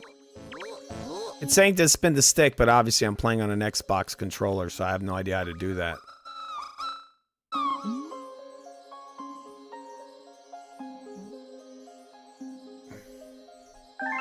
Yeah.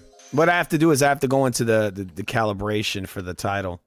See if I can change the configuration of the controls. That's one thing you have to change in order to do that whole say Wii.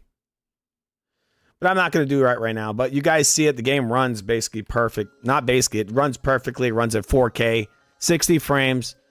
There just might have to be a little calibration in order to do the spin in order to break this. Right? I'll do that later on. We're going to move on. All right? We're going to move into this a little system called the PlayStation 1. Again, for people who don't know, this is being played live on the Xbox Series X. This is using the what they call the dev mode. It's completely free. You guys want to download it? It's free. It's free. And it's one of the things that another thing that separates the Xbox from the PlayStation.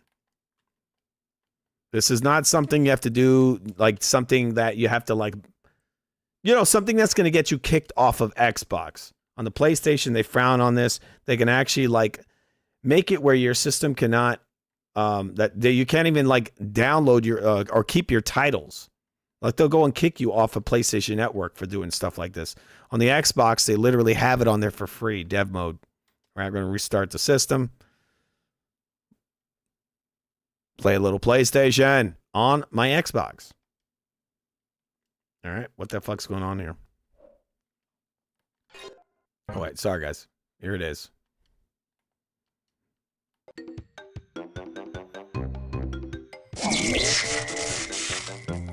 This is PlayStation 1 being played on an Xbox Series X. This is the classic Crash Bandicoot. The game that put Naughty Dog on the map. Guess what? Xbox owns Crash Bandicoot. They may not own Naughty Dog, but they own Crash Bandicoot. The franchise now belongs to them.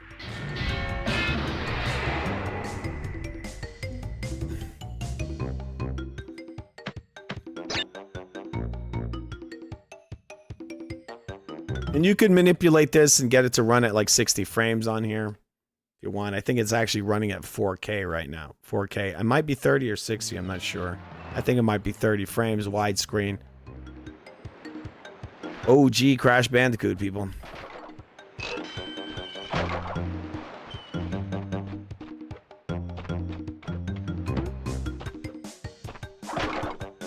What have I got?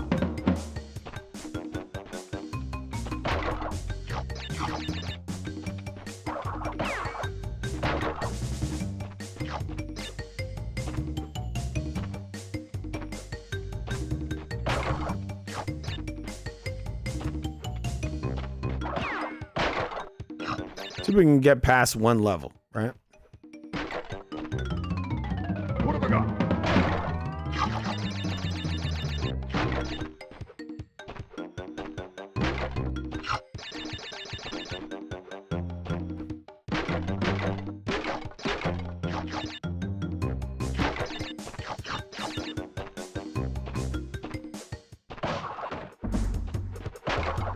What have I got?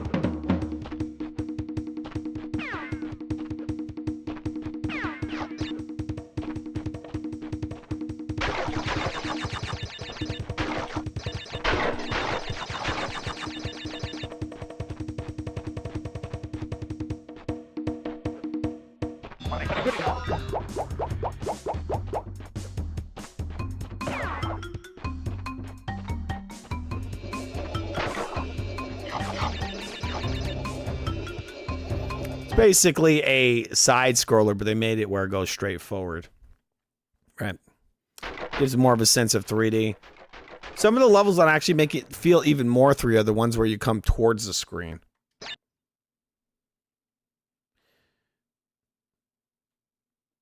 All right, so here it is. Crash Bandicoot. Actually, you know what's crazy? The fact that games like Fear Effect that were just brought to the PC actually look better running through an emulator on stuff like this or on the PC. Some of these ports are just terrible.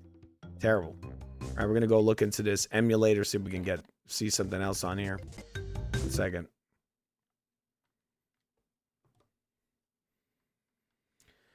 We're going to exit the game, see what else I got on here.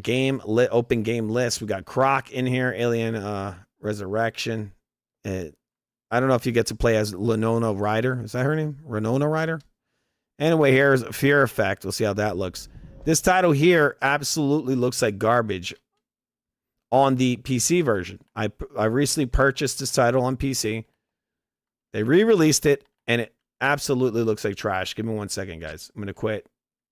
I want to restart this. Give me 1 minute. I'm going to see how the hell do you do that. Okay, here it is. We're going to restart system. We're going to start it from the beginning. What would happen if I remained alive? So I ran. I knew my father would try to stop me, and I knew others would come for me. Others whose only desire was money. But my longing was stronger. I wanted salvation. Of all the sensations. Oh my god, that's such a Chinese stereotype. Listen to that voice.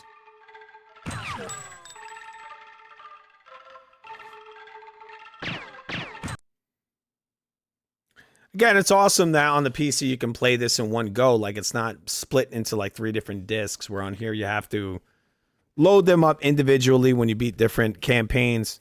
Each character, it's split between, I think, 3 or 4 discs.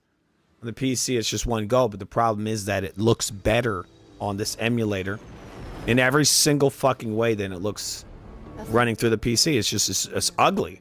It's ridiculously ugly on the PC.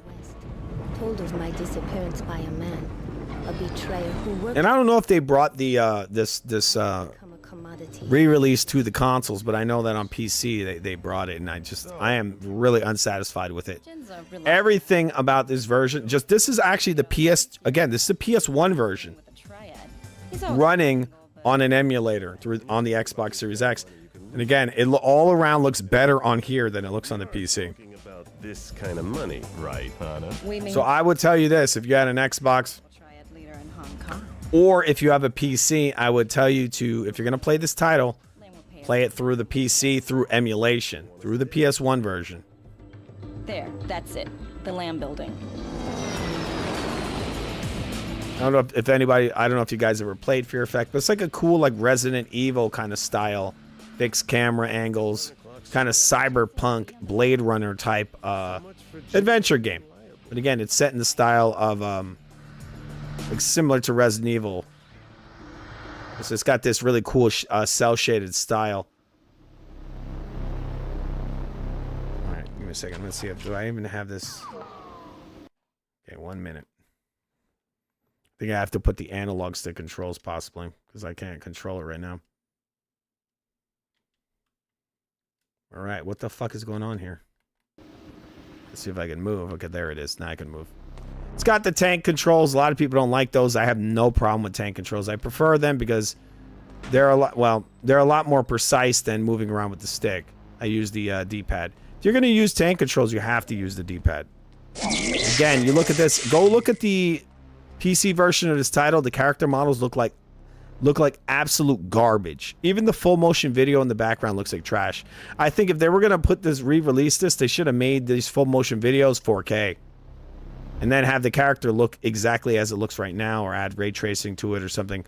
It doesn't look perfect, but it looks far better than the PC release. One thing they did do in the PC release is they kind of added a filter to the character that makes it look pixelated. So it goes along. It kind of looks better in the environment, I guess.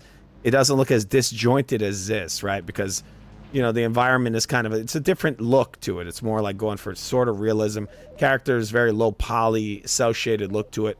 But actually, I really do prefer it to look like this than the PC version. PC version, again, the character doesn't even have a face. It's just a mess of blurry polygons. It looks like complete garbage. This is the way to play this title. One second, I don't exactly know what button I'm supposed to be pressing here.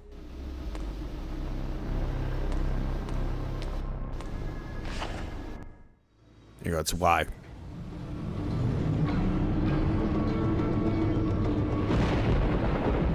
It's just amazing to go back and play all these titles on one console. Very convenient. Xbox Series X. This is running, I think, at 4K. Character model looks great. All of it looks great. It runs perfect.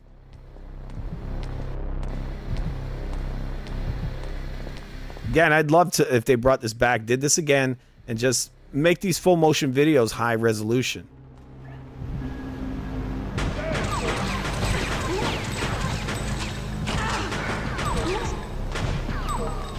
Fucked you up. All right, let's get some of these bullets. Take those. Give me those. Give me those.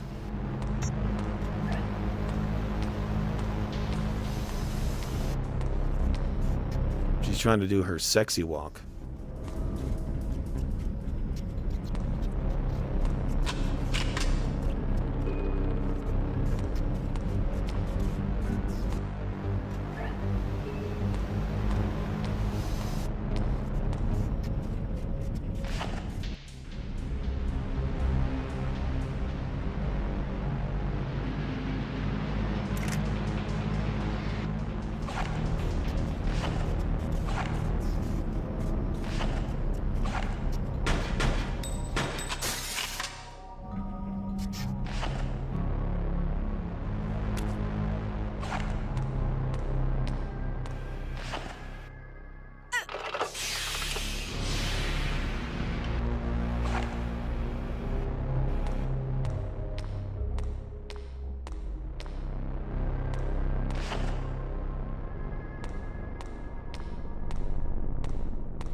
Another title I want to play on this thing is a game called, I think it's called Dark Heart. It's actually a really cool game. It's about a kid who goes into like a portal, and you have to do all these different platforming puzzles.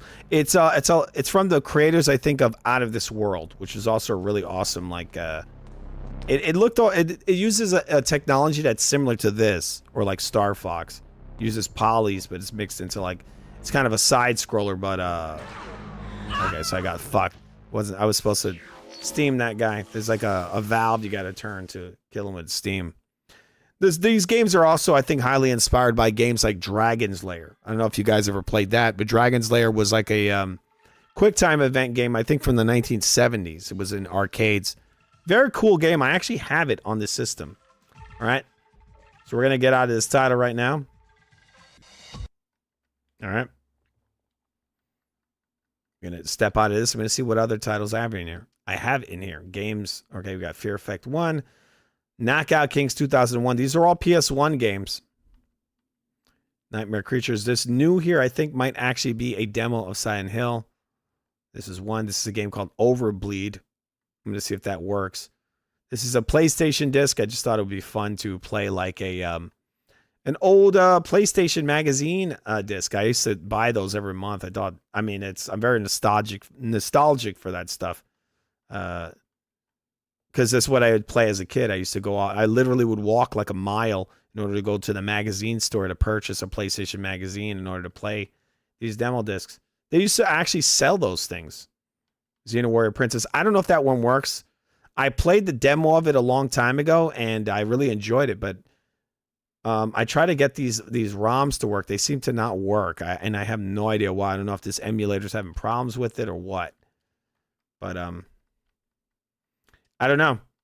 I've been trying to get that to work. I'm going to see if I can find a working copy of it. Maybe it'll work on the PC, but on here I never got it to work, you see? Loading state. Let's see if I can reset it, if that would help. But I remember the demo. I played the demo of Xena Warrior Princess, and I thought it was actually really entertaining. But not working. I'm going to exit this. Got these games were actually extremely impressive. These SmackDown games that came out towards the end of the PlayStation 1's lifespan. Very, very impressive. I'll show you this real quick. All right, got to keep in mind this shit came out back in 2000, the year 2000. I'm going to see if this, hopefully this starts up.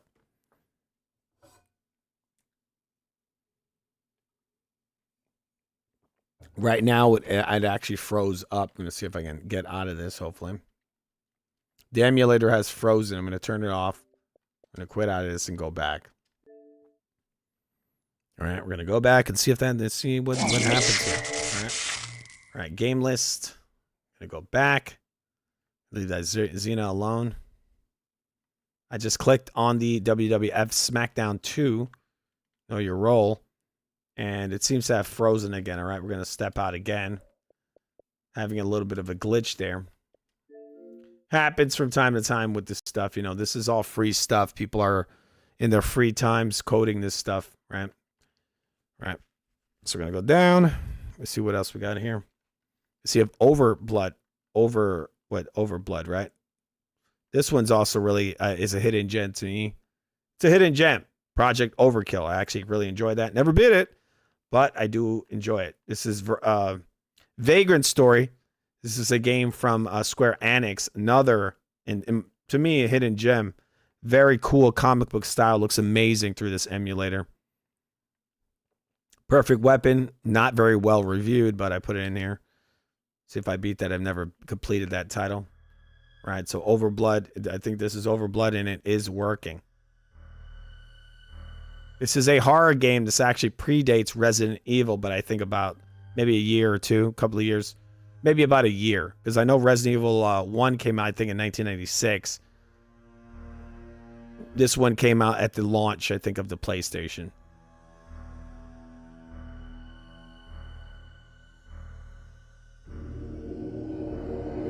I remember enjoying this as a kid. Very small child playing this stuff with my friends. One of my friends, we were real into video games, and he would bring the PlayStation over, and we would, play these kind of really cool. I thought they were awesome, like horror games. Very different from what we were playing on the generation before with the Super Nintendo and Genesis. This stuff was very cinematic.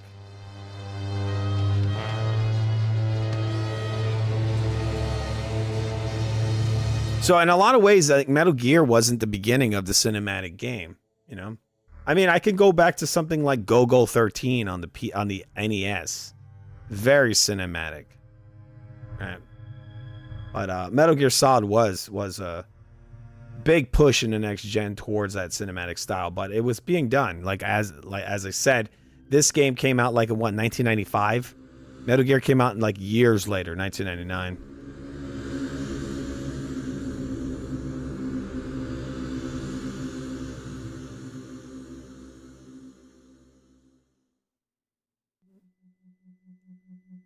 Very alien, he's in the pod, right?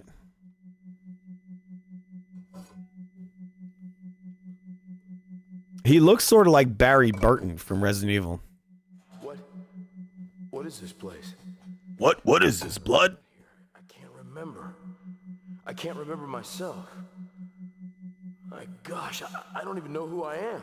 The game I should download? This game called Galarians. It's another one I enjoyed. Never finished it, but I might just download it just to play it on the, hang out and play it on the channel,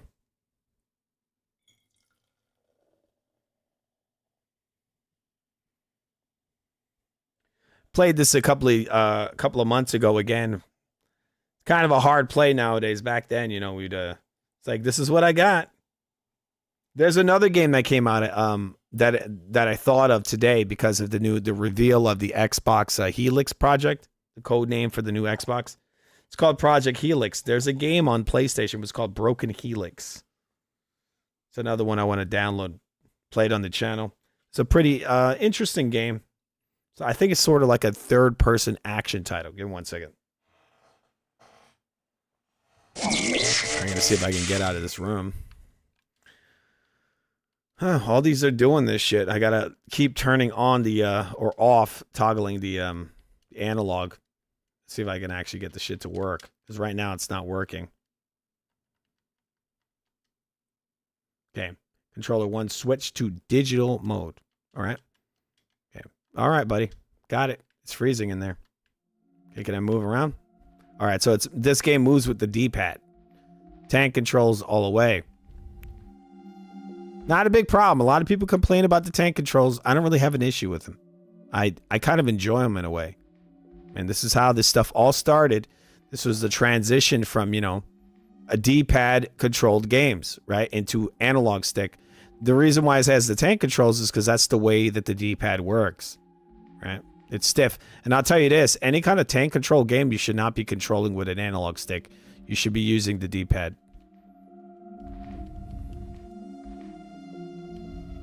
That's what the tank controls are for.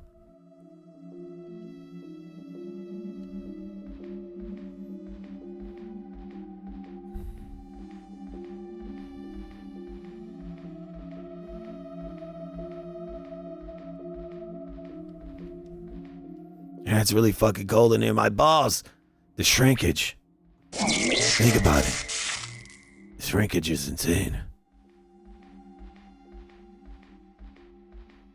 My dick is frozen.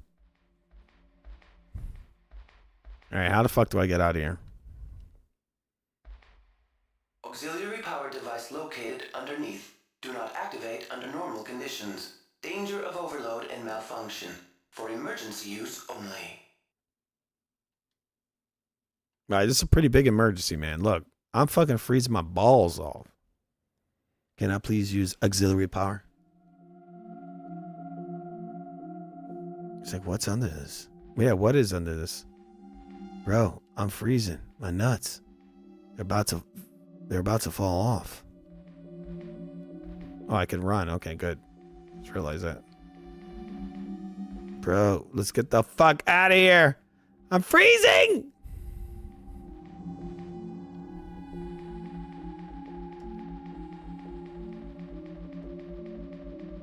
Let's get out of this fucking room. No. Stop. I'm freezing. It's frozen. Okay, it's frozen. Now, let me turn on what's auxiliary power. Is that what I got to do? Got to turn something on?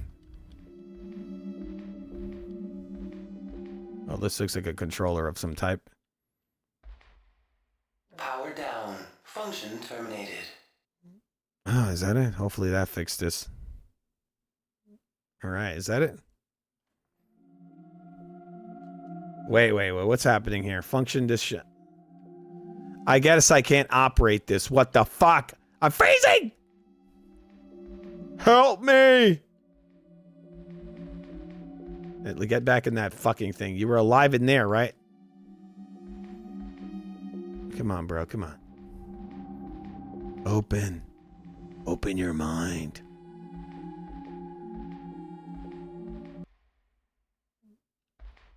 Yeah. I already heard this. Get out of here.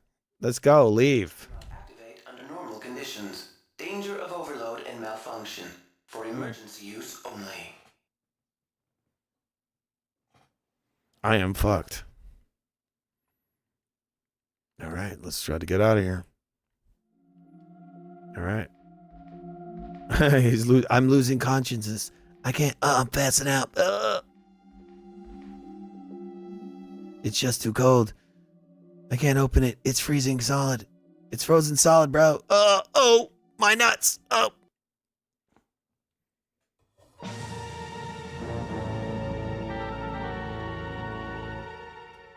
Okay, so I had no idea how to get out of there. Let's try that one more time. Over blood. Let's do this. The blood. All right, let's skip this. Can I skip this, please? Let me skip. So I'm going to fast forward. All right, we're fast forwarding through the cinematic. Over blood. In the room. What the fuck is going on here? My ass hurts.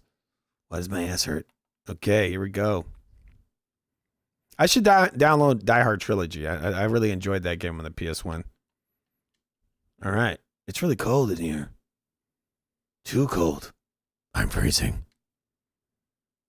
I have to warm this place up, or I'll freeze to death. Where do I go? There's a controller here. No Diddy. Power down, malfunction. Terminated. Oh, it's terminated, huh? What if I fart on it? Power down. Okay. Where do I go, you son of a bitch? Where the fuck do I go in here? People, I haven't played this shit since I was a kid.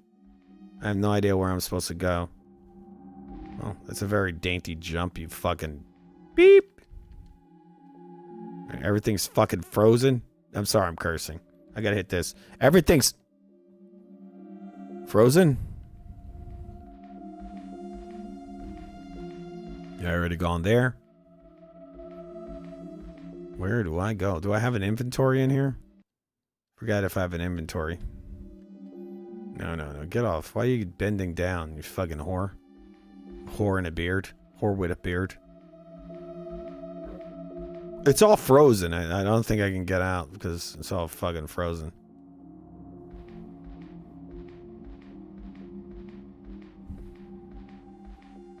Alright, we got... is this the same controls? Oh my god, let me out of here. How the fuck do I get out? Press select. Well, how do I get out of here? Alright, come on. That's a pause button. What's that say? Power down. Yes, power down. Oh god. Power down. Function terminated. Power down function terminated. Okay. What if I rub my my hands on this unit? I guess I can't operate this. Okay. You can't. Why not? I have to hurry. Wait, what'd that say? I may be able to what? I didn't even get to see what the fuck that said. He just said something about I may be able to.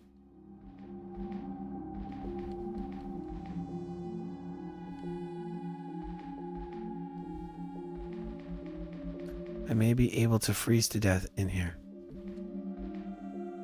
That I already did that there.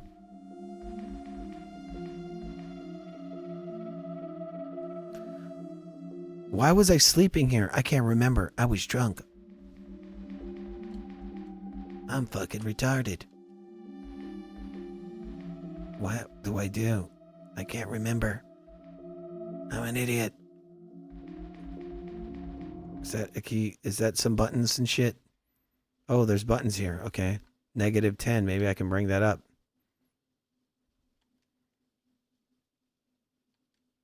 Oh my god. So it's just this fucking...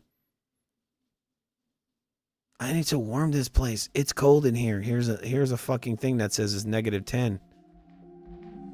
Oh, but I can't do anything. It's just letting me know that I'm gonna die. Why is this place so cold?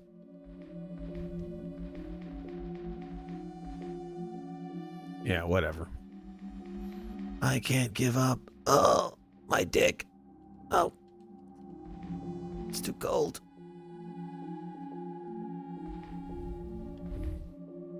Where do I go? Oh, I'm dying. Oh, my nuts. Ugh. I'll try one last time because I'm thinking that maybe it's on the wall. Maybe it's on the wall. Control might be on the wall. Okay, gonna speed past this. Makes you watch this all probably because they use it as a way to cover up the fact that the game is loading. But now with this, powerful hardware, you don't need to watch the fucking game load. Okay. I mean, I can go online and look around to see how you beat this part, but I just don't want to do that. Let's see if I can figure it out, right? Okay, it's fucking cold in here. All right. Let's do this.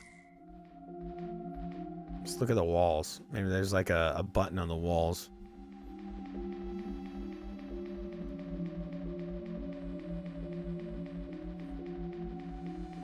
Okay, so there's the 10, whatever. Maybe there's another one. Why is he like magic? He's pushing some like invisible thing. What is he, a fucking mime? All right, let's go. All right, let's see if I can open that from here.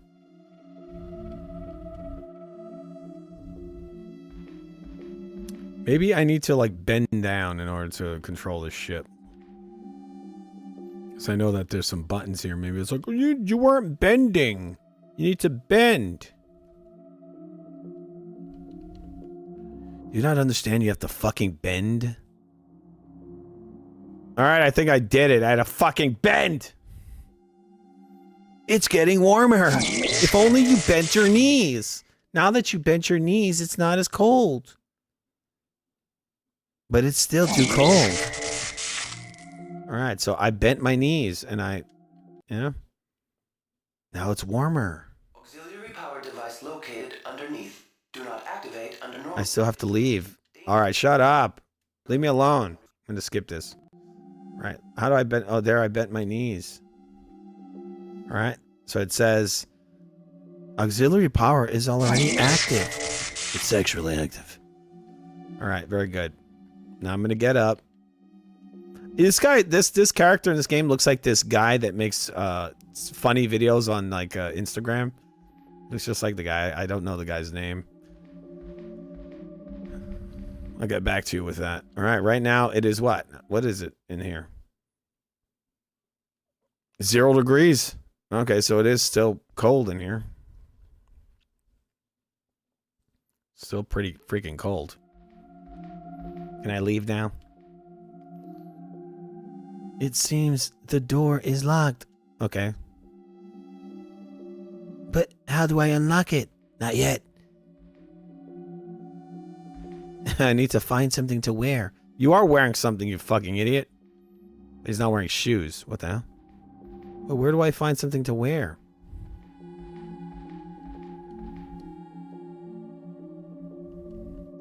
His door's locked from the other side. What do I do? I gotta bend my knees. I have to bend. Let's bend. Bend our knees. Oh, wait. Oh, I pushed it. Oh, shit. Making some progress.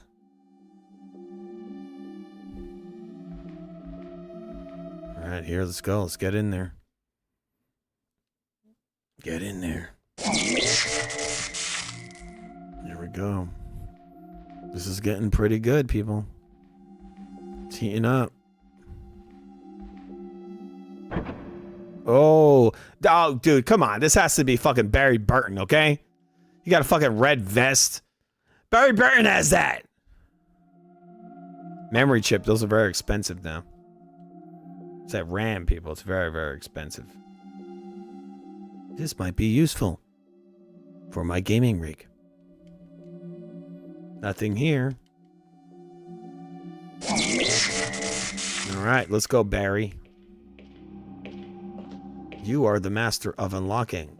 This made all the difference. A fucking sleeveless, it's a vest. Got a vest. This is the origins of Barry Burton from Resident Evil. Is that a robot? It's a small robot. It's funny how all this sci-fi shit is now becoming reality with all this AI stuff they're doing. Like, I have an AI bot on this show, people. No joke.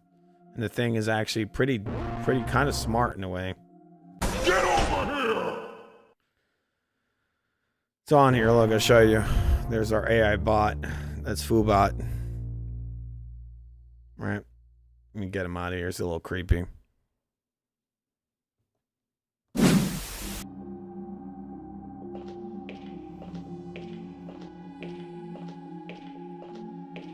Anyway, this is the game Overbleed. Not too bad. I mean, you just got to get into it. It's a learning curve there. I learned I have to duck in order to activate that terminal there in order to make this room not as cold.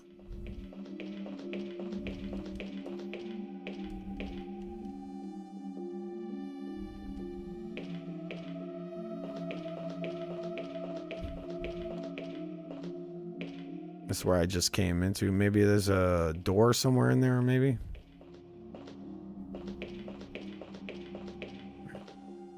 All right, what is that? All right, I'm gonna turn around.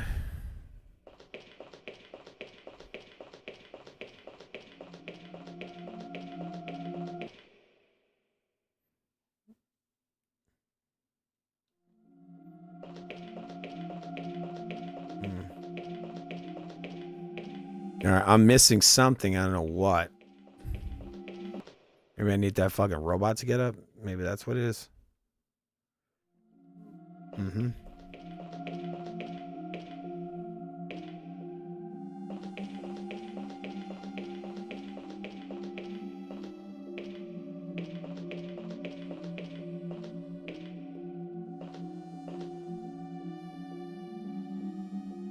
There's probably, I bet you there's probably a fucking button around here I gotta press that to open that. All right.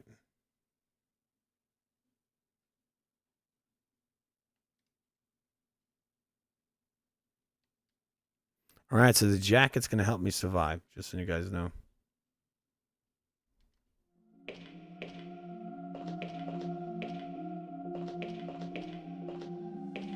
Maybe I gotta bend down to get this to work.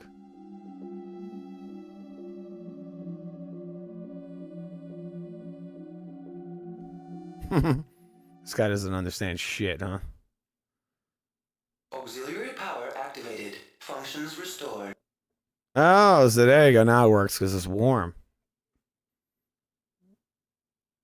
Functions restored. I still can't activate it. Oh, you fucking asshole. This fucking asshole. Where the fuck do I go? Open it, Barry. All right, that's blocked from the other side. Shit, you're annoying me. All right, let's see if this other thing is warmed up enough. If not, I'll just move on. All right. It's kind of our random game stream, right? All right, so I can't do anything there. It's already activated. Can I go to this thing and do something? Go take another nap? Why was I sleeping here? I don't remember. I guess that's the future, right? These weird pods where people fall asleep because, I mean, I don't understand how that would even work. Because they make it like, oh, it's for space travel. Because you know how our technology is so slow. You know, they say like, oh, that planet is 8,000 years away, traveling at the speed of light. All right, so what happens if we could sleep for 8,000 years? You'd probably just be dead. You'd die in your sleep or, you know, you'd die. You'd die. You would never make it. Because just because you're fucking sleeping doesn't mean you're not aging, right? That's my guess, but maybe they'll like, what they make it out like in the fiction is that, well, you're sleeping and so you're not aging. And that's why you can get on this flight that's fucking 30 million years and somehow, I woke up, oh shit, it's been a lot of years.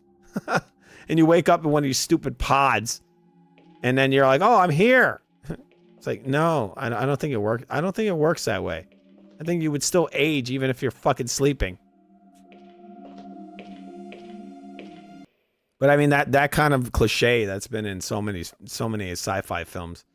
Anyway, I think maybe there's something in here that I'm missing. It's frozen shut. Everything's frozen. I'll just put a vest on it. A vest fixes everything. And not possible to open. Oh, this shit is annoying. Anyway, this is Overbleed. It's kind of an interesting game. I remember enjoying it as a kid. Save state. We're gonna save it. All right. That's what's kind of cool with having an emulator like this. You can very easily save it. Then you leave. Exit the game and move on. Game list. Right. We got Overkill in there. What else do we got? Vagrant Story, very underrated. Okay, Silent Bomber, extremely underrated. One, classic. That's a classic game. I have that in our Food Gaming achievement board. I'm actually trying to beat that one. Okay, Fear Effect, Dino Crisis, another one I purchased recently on PC that looks like what I would say hot garbage. Looks better through an emulator than it looks through the PC version. All right, so we're going to restart this because I think it's reverting to an old save that's glitched, right? Let's see what happens here. Capcom Classic Dino Crisis. I have a feeling it was inspired by a film called Carnivore. You guys ever saw Carnivore?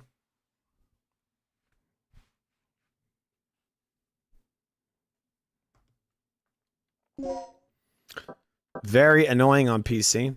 I have issues with it running on my Steam Deck, but if I was to play an emulator with this title, it has zero problems on the Steam Deck, and it looks very sharp. Sometimes, like I was saying earlier, sometimes it's better to just run this stuff through an emulator.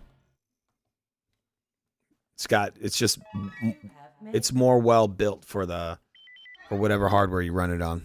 The second report from Military Experiment Facility. Agent name, Tom. I have successfully infiltrated under the guise of a researcher as planned. I have encountered no information regarding top-secret development of new type weapons, but I have discovered there is an unexpected individual at this facility. I'm gonna skip ahead, all right? Because I want to get to this, possibly this Fatal Frame. Play a little bit of that before I go to bed.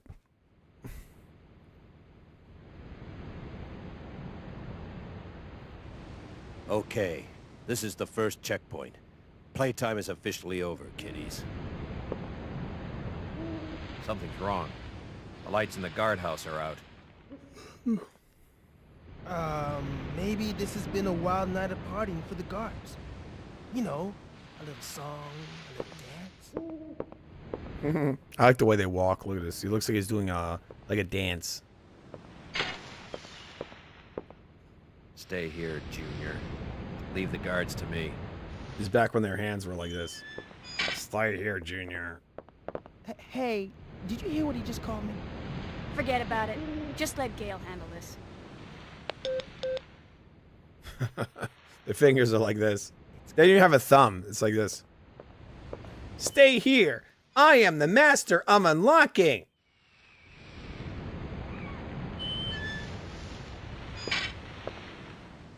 Okay, let's do this. There's some tight ass jeans, bro. Facility and occupy the control room on the first floor.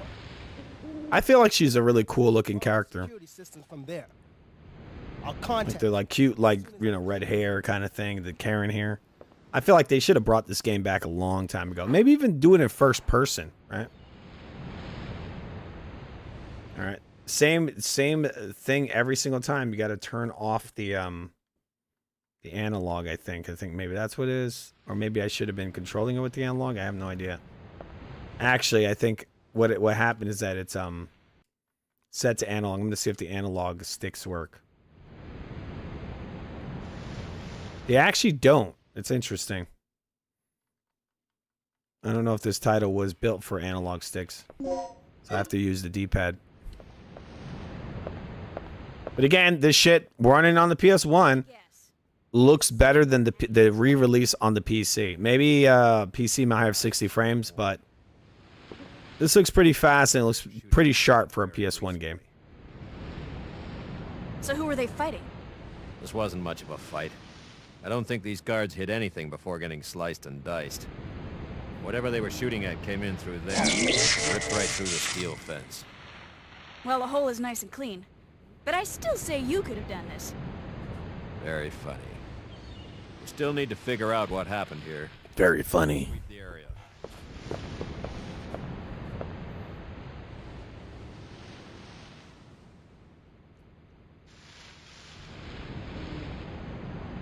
What the fuck am I doing?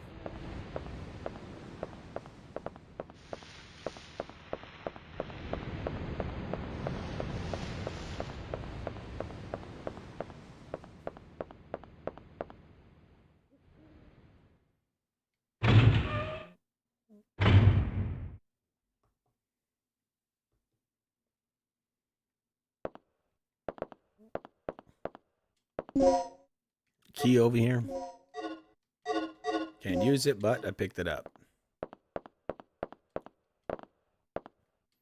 Got something up on that box. Can I get over there? Yeah, I have no idea how to get there.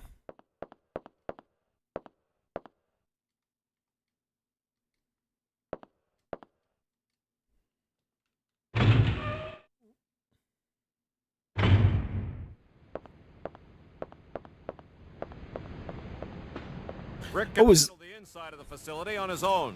I always like that they went through the effort of doing stuff like this. I don't know if you even see this in modern games. Like you'll see they have these different sounds for what the character's walking. So they'll have here, like listen to this.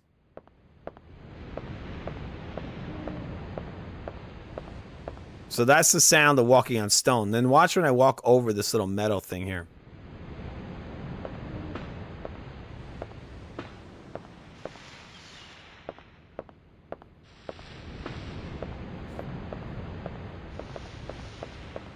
You can sort of hear the difference in material.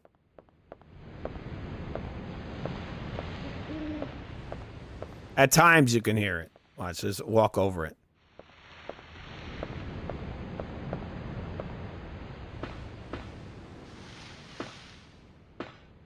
So you see, you can hear that difference in sound, that kind of metallic, that metal sound. You don't really, I don't know if you really have that in games, in most games nowadays. You don't even hear footsteps in a lot of these games. And if you do, they're not doing these different sound effects or different textures. These different materials. Maybe they do. I got to go back and listen to a lot of some of these games, but it's very pronounced in these older titles.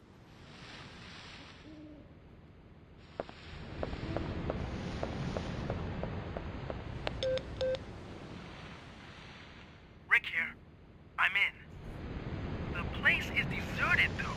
I have a very bad feeling about this.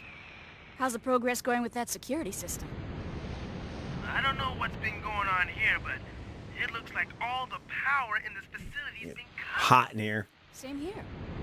As long as that's the situation, there's not a lot I can It's hot today, people. It's getting hot over here in New York. access to the backup generators on the ground level. I'm on it. What are you doing here? I caught the last part of your conversation. By the way, I found a key. Hand it over. Let's head outside. Hand it over.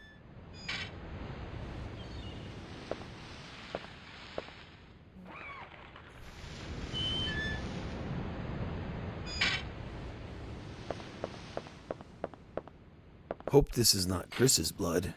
It's locked. 1 second, guys. Is it in here? Where am I supposed to go? Might have been on the right. Am I going the right way?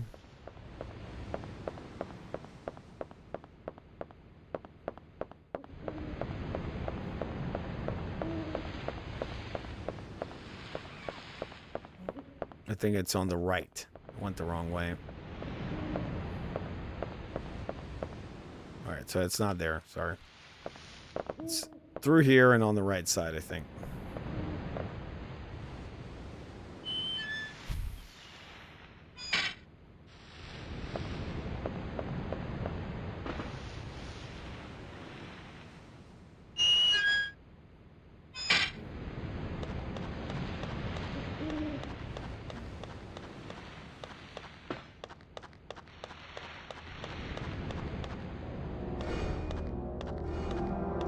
Got fucked up, huh?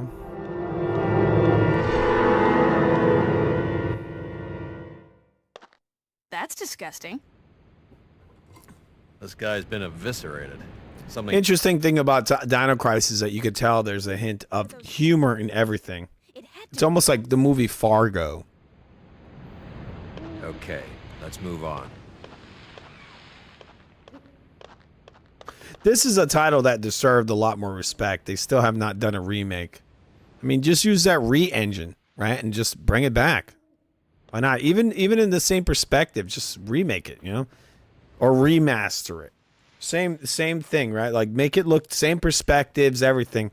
Just trick these characters out. Similar to what they did on the GameCube, but now with these modern hardware, they can make these characters look ridiculously good. Just keep it all the same. You don't need to do what you did with the Resident Evil games where you're reimagining everything. You just do exactly to this, but with really high quality graphics, you know? Characters that look photoreal. Like this Capcom's, they have to always keep reinventing this. Like, you don't have to, bro. Just just take the game that you already have, maybe add some more higher quality animations, and just layer on that new coat of paint, you know, where it looks photoreal, where the characters literally look real. Like you could take, you know, what they did with the older Resident Evil on GameCube, where since they had those fixed angles and these like two-dimensional kind of like photographs of the backgrounds, you could just focus completely on the graphics of the character models. You know, you put the subsurface scattering, very high quality skin tech, you know, just all kinds of stuff they could have done. They could do.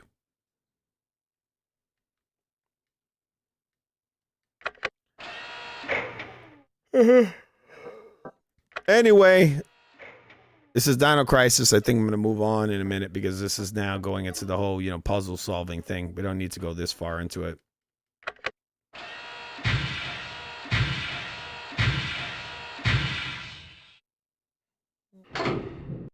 Nothing happened. So what I have to do is I have to align all these, I think, with the colors that are on the wall. So.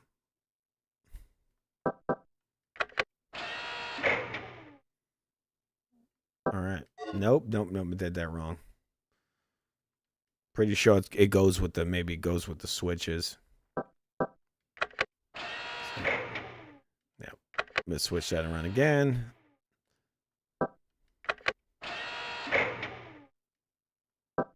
Go one more to the right, I assume.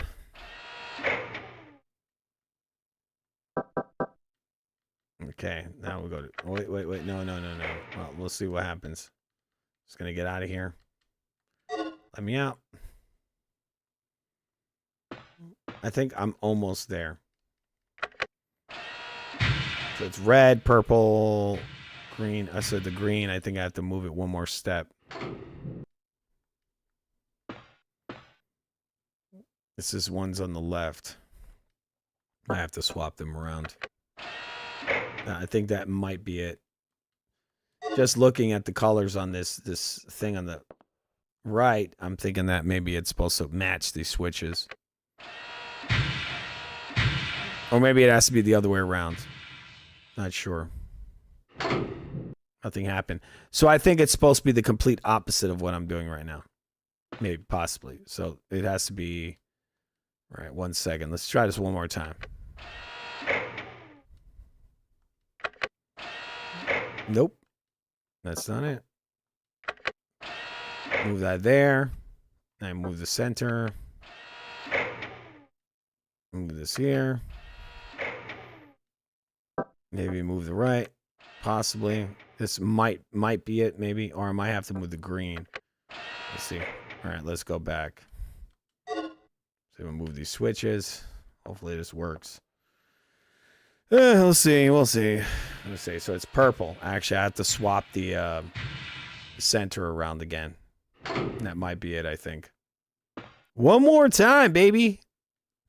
Don't know why they do this in these games. I mean, it's never fun to do this shit. Nope, that's wrong. I think that's wrong. Let's see. Yeah, that might actually be right. Red, purple, green. Yeah, this might be it, I think.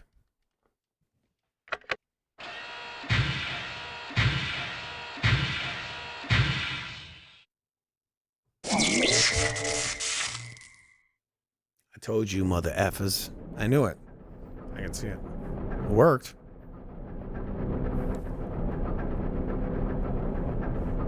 Fucking hot. I don't even know how many degrees it is right now in New York. It's got to be like 80 degrees. Man, hot. All right, so Dino Crisis, people, on the PS1 being played through an Xbox Series X at 4K.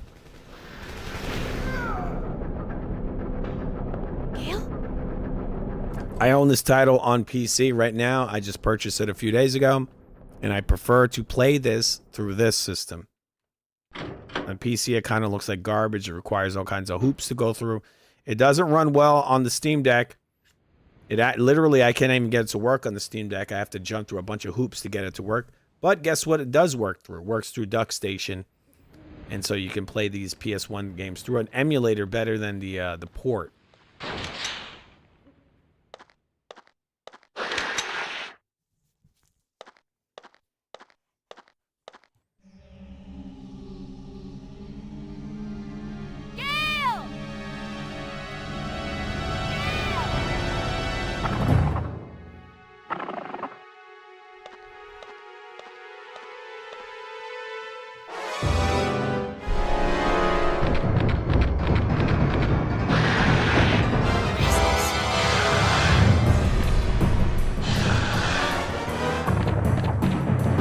fuck out of here, these motherfuckers. Let's see if I can kill this ass. Oh, shit! Get off me, you fucking dinosaur! Grr! That's where I came from. I gotta go the other way, I think.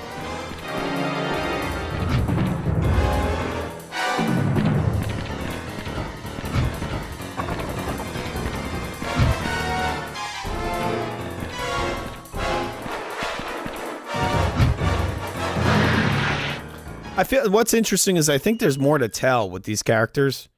The story of, like, you know, because she seemed like when she saw that dead body, she's like, she didn't even give a shit. She was like, oh yeah, that sucks. So you can tell these characters are like gritty, right?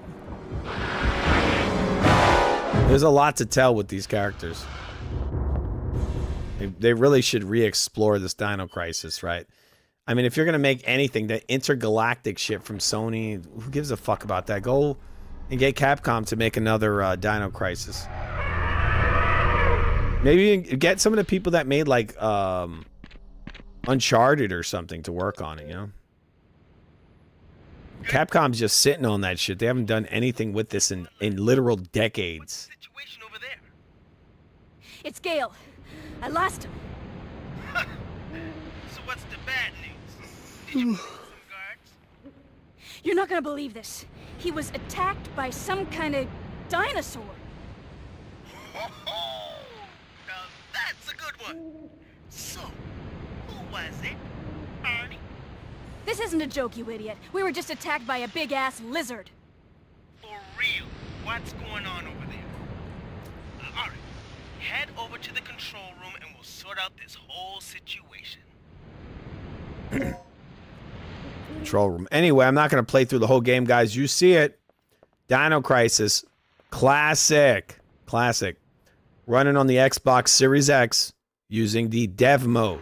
If you guys want to get into this title, the dev mode is on the Xbox Marketplace through the Xbox, the Xbox One, or the Xbox One X, or the Series consoles. I would suggest if you're going to do it, you go through the Series consoles, which is the Xbox Series S and the Series X. And look at this. This lady, she's built like a woman. Isn't that crazy? She got like big hips and stuff, little top up top. You know, she got a sporty body. At least you know it's a character that looks like a woman, right? Seems to be kind of a rarity nowadays, but they are rebooting Tomb Raider.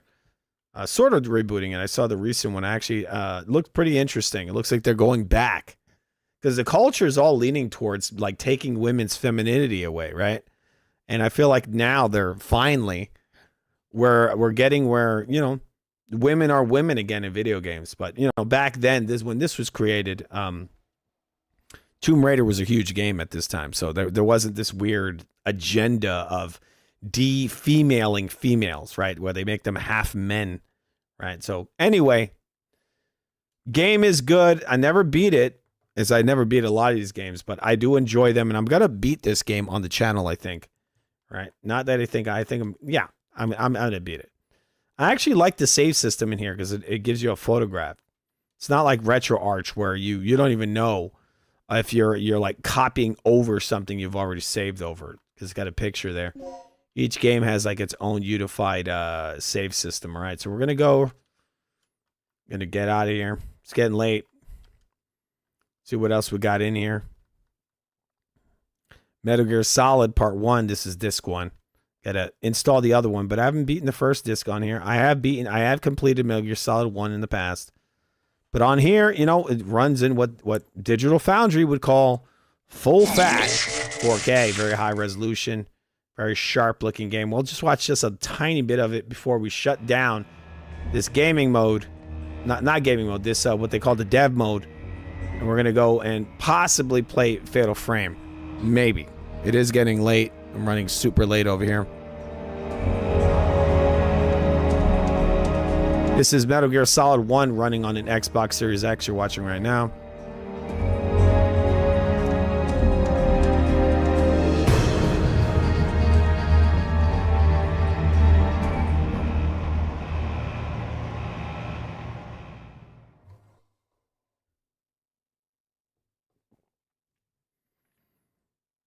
All right.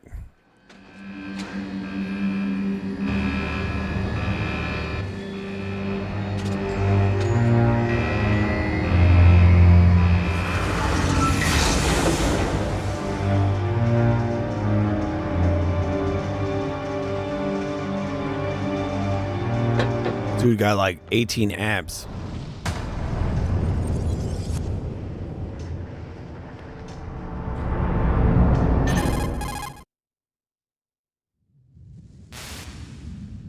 It's Snake. I'm in front of the disposal facility. Excellent, Snake.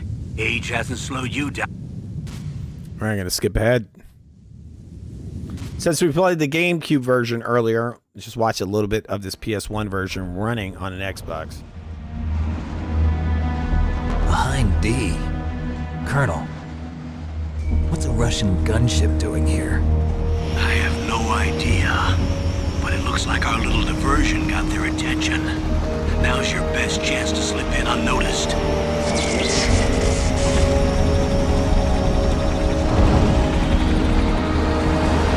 I like these old effects. They look kind of cool. I like it. It's got its own charm, you know?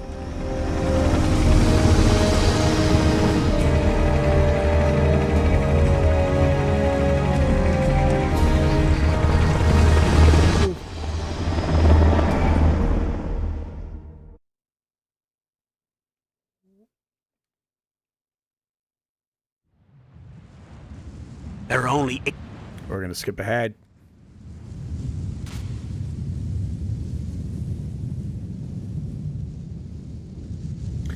All right, let's skip it.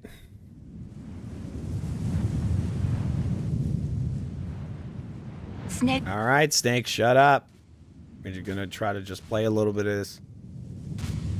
Show the, you know, there's contrast over here. You know, we showed the remake of this. Now we're going to show a little bit of the original. Which obviously it looks better on here than it looked on the original PlayStation. This is running at 4K.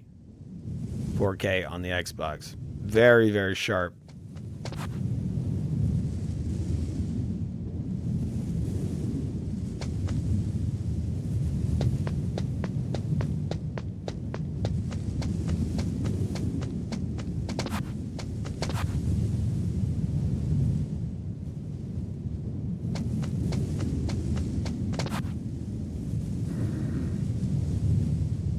All right, so he's sleeping right now. I don't know if I could sneak around to get to him. I gotta lay down. See if I can get over there without alerting him. A surveillance camera?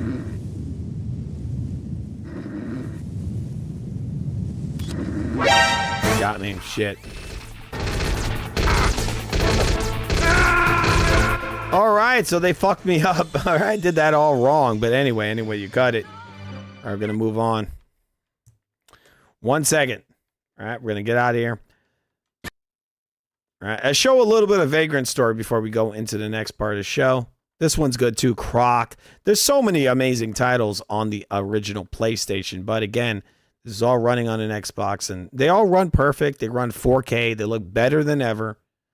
It's definitely worth messing around with if you guys got an Xbox Series S.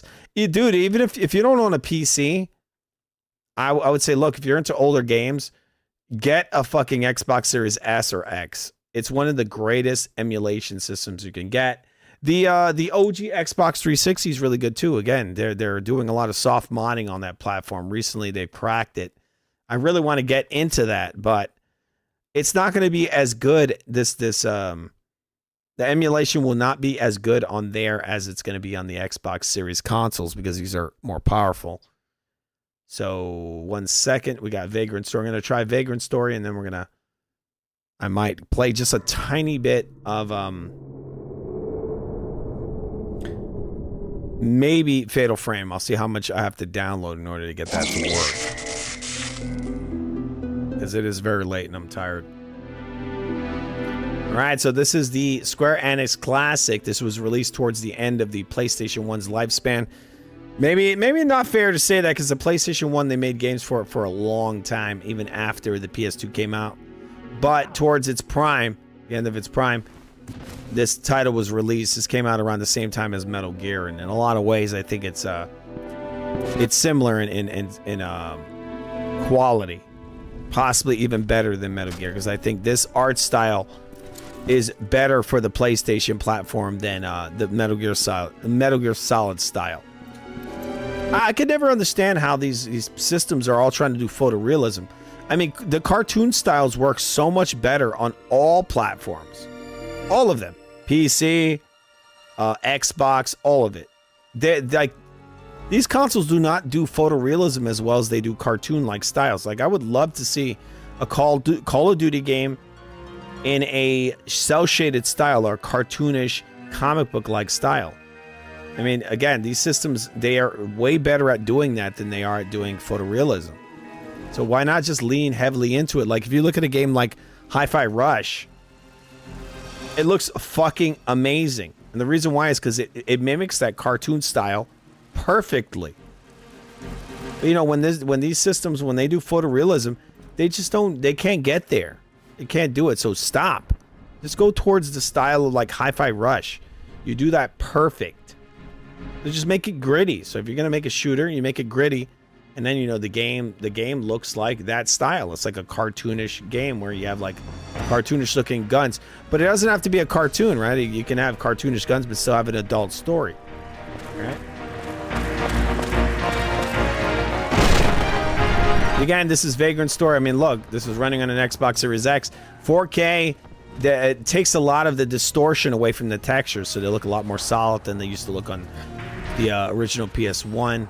It's cleaned up a lot of the problems with the PS1 hardware.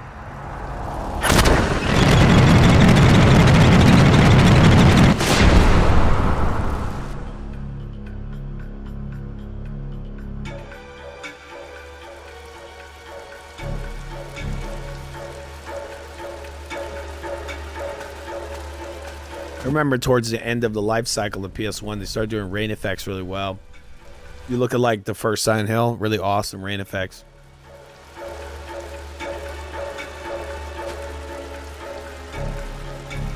Very adult story, very like violent, you know?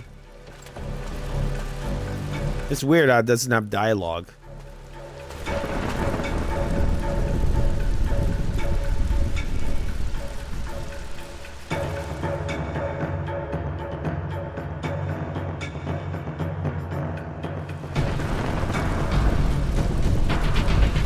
Nice panning shots with all the weird distorted textures. Again, it looks fucking amazing on here, on this Xbox. It gets rid of all that weird texture crawl they used to have on the PS1, where the textures are like warping all the time.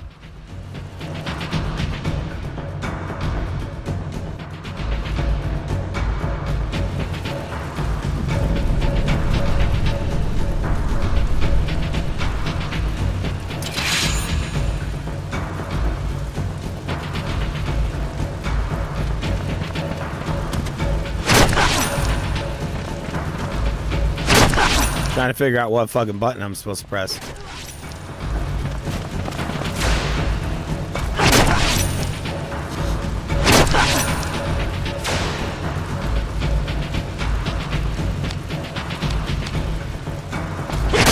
Find your fucking head. Dead.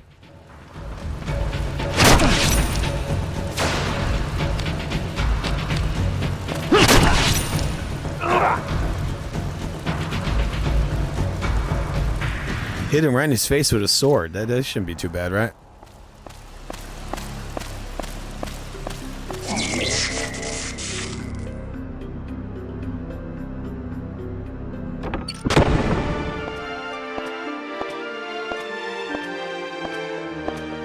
It's really cool. Like, look at the lighting. How, I mean, this game is like fucking over 26 years old. It's insane. PS1 hardware, lighting's still looking pretty decent. I mean, it looks good when you put it in 4K. Yeah, pretty decently complex lighting. Different colors and all that. Not bad at all.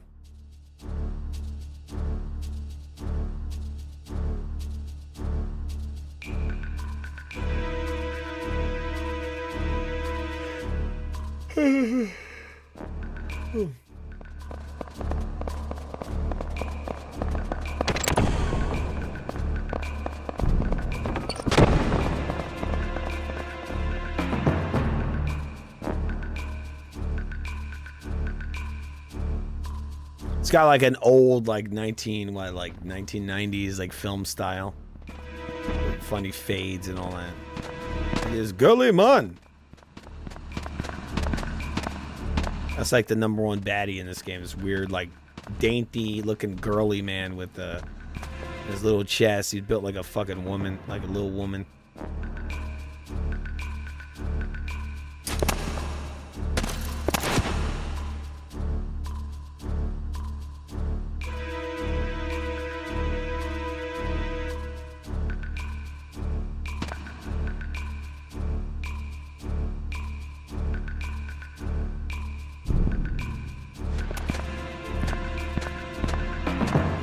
Game holds up, people, even though it is pixelated. I think it looks fucking awesome. It looks just like very stylized, you know.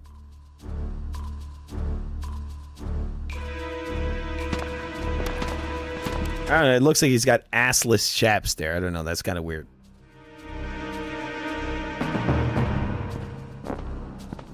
Even though the textures don't look very detailed, it seems like it's like deliberate, you know.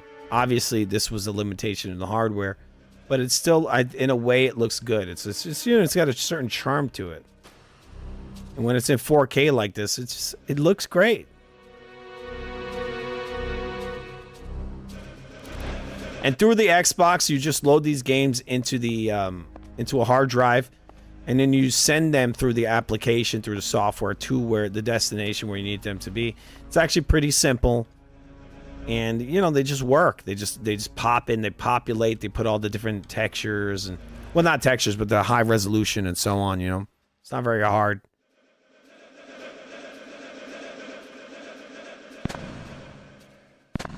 He's got claws like the character from Return of the Living Dead Part 3.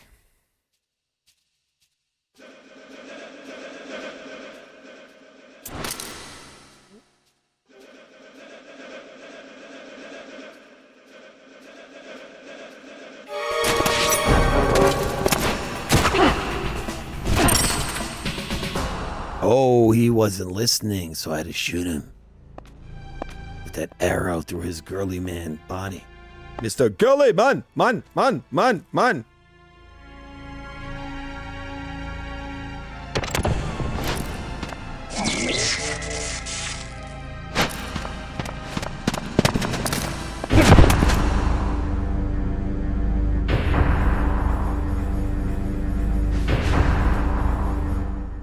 Oh shit, he took that arrow, he don't give a fuck.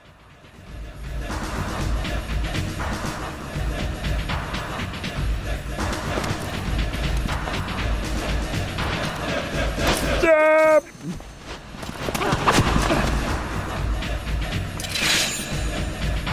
Time to fucking kill you.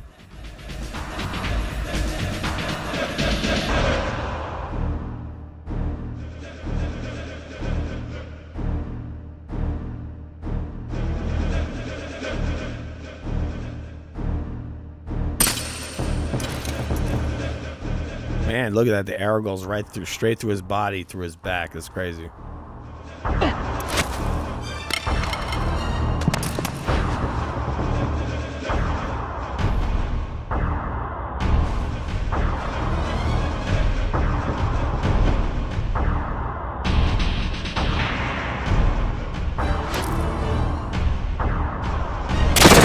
Is this butt cheeks out? What the hell?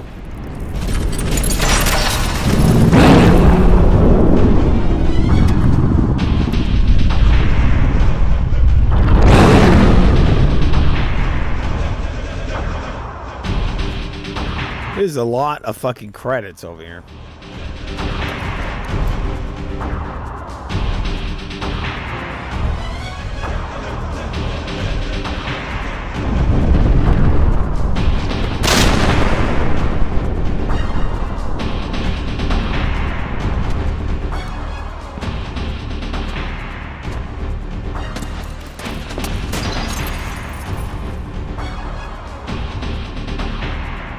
Guess he just fell through the stained glass. All right, let's fuck this guy up.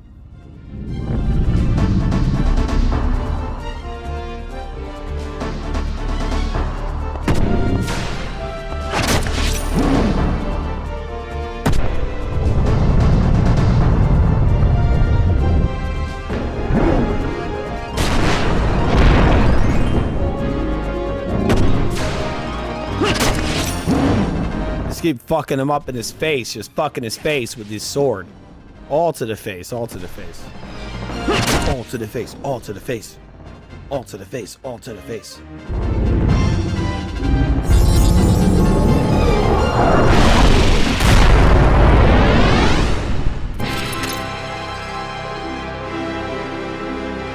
Peace!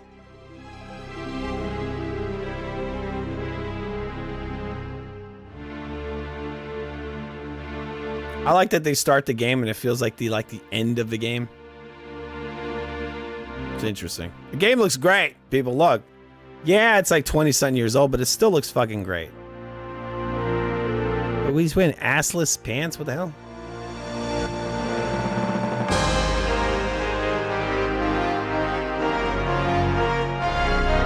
Maybe I'm weird. I think it looks really good.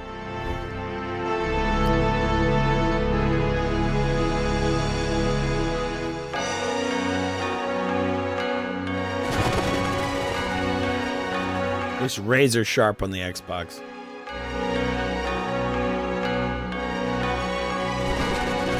Birds. Assless pants. Why do they need the assless pants? They should have just gone with just regular pants, right? Regular shorts.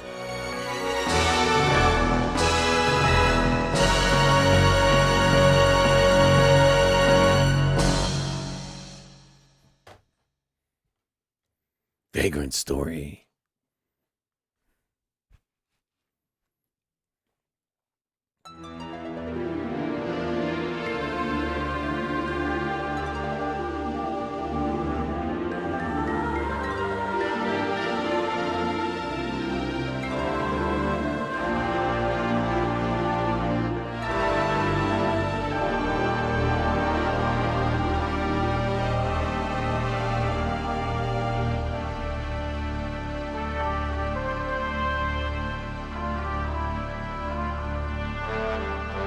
Skip this.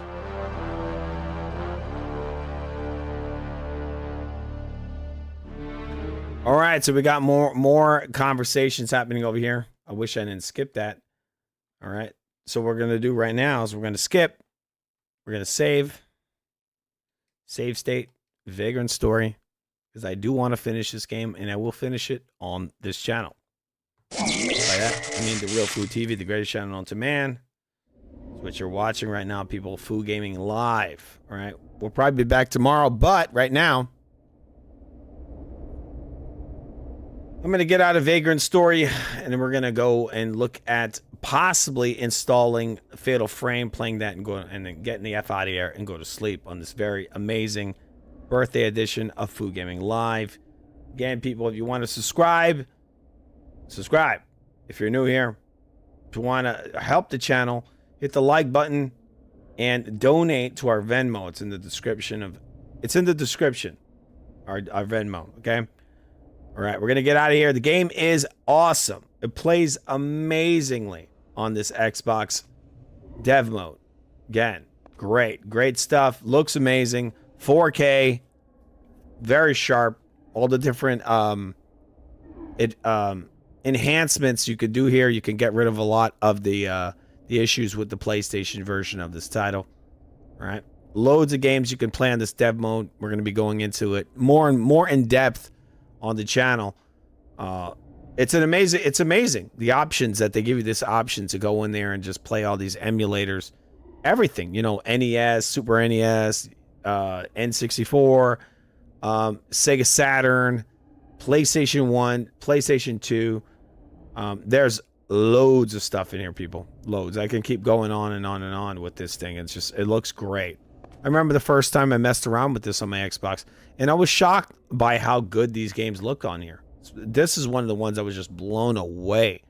Like, look, this is 4K right now, and the thing looks razor sharp. No pixelation. It doesn't even look like a PS. It doesn't even look like a PlayStation 1 game anymore. It looks very, very, very high quality. It looks like it could maybe even be a PS2 or PS3, maybe even PS4 title, right? 1 second. We're going to exit out of this. Going to see what else I had in here. I might have missed something. I mean, there's all kinds of stuff I can show you on this dev mode. This shit is amazing. Croc looks great. You know, 4K, razor sharp, right? Scroll through here. We got Tekken in there, Tekken 3. Looking amazing. All right, we're going to get out of here. We're going to go back to PS2 just for a second. I also got Dreamcast stuff in here too as well, which just look at that real quick. Hey, Burnout 3, amazing on here. I don't know if the online works, but there are applications that you can download online which would allow you to possibly play these titles online through your Xbox. All right, you saw some of this stuff. We're going to step out of here again. We got the Flycast, which is a Dreamcast emulator. We're going to get out of that. We're going to go to RetroArch real quick. Yeah, let us out. We're going to go home. All right. We're going to go to RetroArch real quick. RetroArch has many different emulators in there. We got a PSP emulator in here, which I think runs completely perfectly. We've got an Xbox emulator in there for the OG Xbox. All right. 1 second. I thought I saw RetroArch in here. Oh, there it is right there. I click on that. Go to our favorites. And here we have 1942. That is a PS1. That is a NES game. Got another NES game. This is, I don't know what that is. I think these are multiple NES. This is a Genesis game. This is Super Nintendo. This is Castlevania 3. That is Nintendo. This is Super Nintendo. Kung Fu, that is the NES. Punch Out, that is the NES. This is a Dreamcast. Soul Calibur. We're going to click on that and see if it works. If it does, this right here that you're seeing is a Dreamcast game running on here in a very high resolution. Right, we're going to go back. Battle 2, fight! We're going to go back. We're going to quit. This is actually a Dreamcast game running through the Xbox Series X. I think it might actually be running in 4K right now or ultra widescreen mode. Ultra widescreen. This is my favorite character. Just show you this for a second. The ultra widescreen shit looks amazing.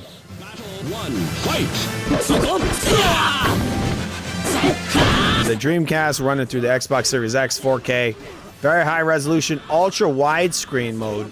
You're seeing all kinds of details that you never saw on the arcade or any other platform. This victory strengthens And it looks amazing, and the detail is higher than the Dreamcast version because there's a larger draw distance, and it runs at a higher resolution. Battle 2, fight!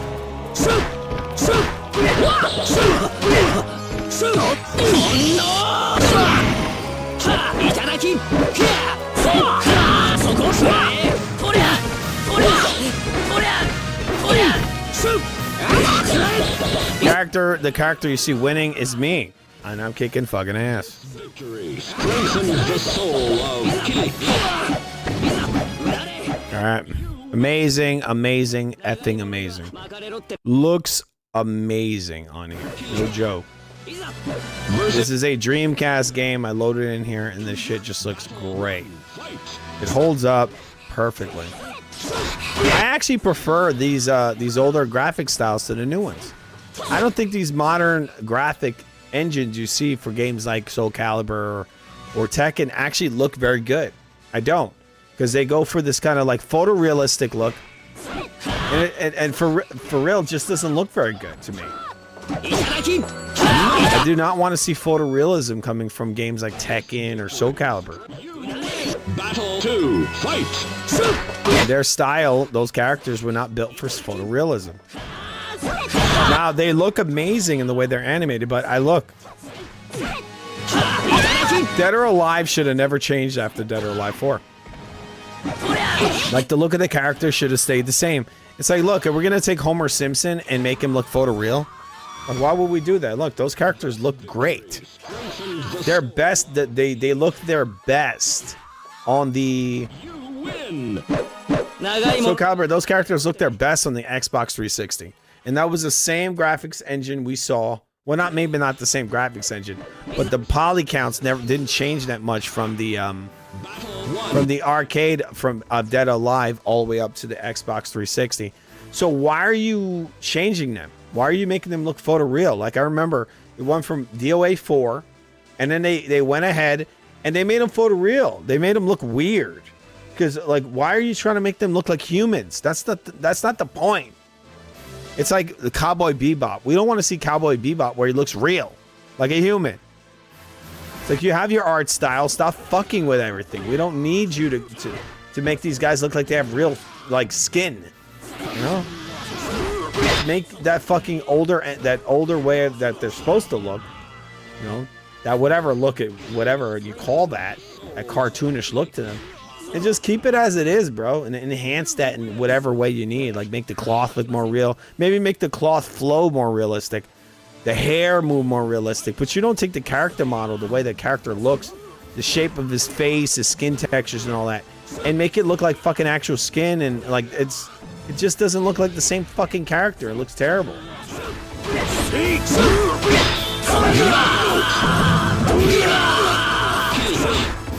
Anyway, this is Soul Calibur. I'm gonna beat the fuck out of this guy real quick. Alright, we gotta beat him and then we'll move on.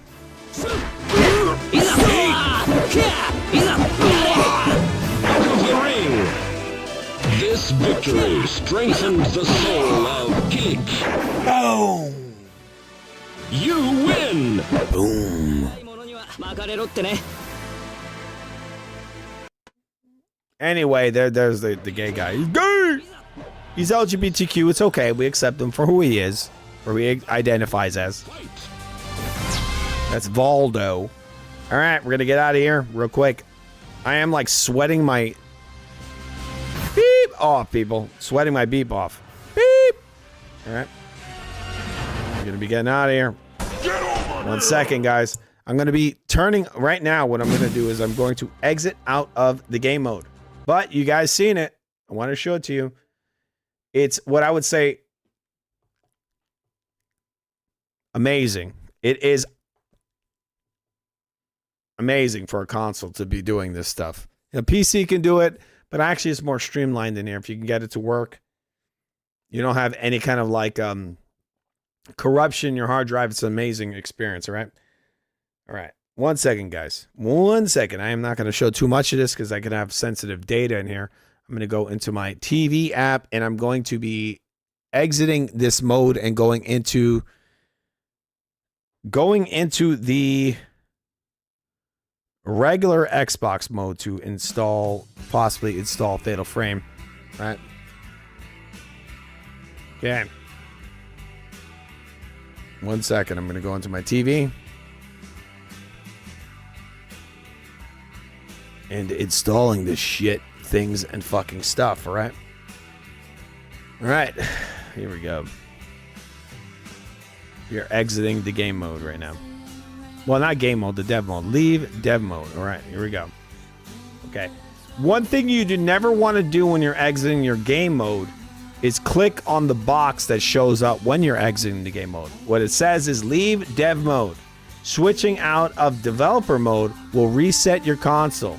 And then when you click on this little box that says delete side load games and apps, you never want to do that. You just want to hit OK. When you leave game mode, do not check that box that says delete side loaded games and apps. That is the worst thing you could do, because it will literally delete all your emulators and everything you put in there, right?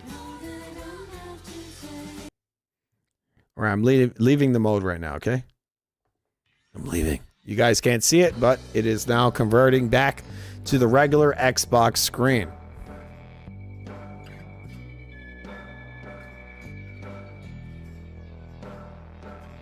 All right, I'm going to go back into the PC. You guys didn't see me switch over, but it has been done, right? Waiting for the Xbox to turn back into the regular mode outside of the game mode. All right, you see it right there. Got to give it a minute. And while we're waiting for this to reset in order to install Fatal Frame, which I might not be playing tonight because it is incredibly late. But while we're waiting for this to reboot the Xbox, Remember to subscribe to the Real Food TV, the greatest channel known to man. The greatest channel known to man. You're watching Food Gaming live on the greatest channel known to man, right?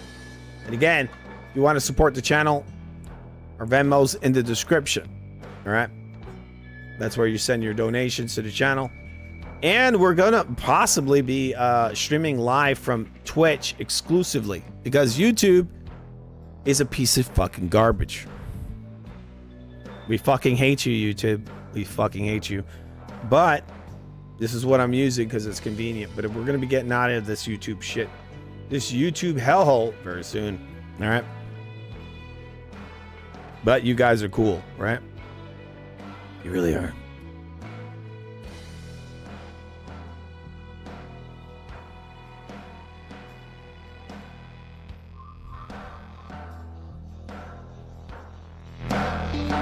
Let it boy.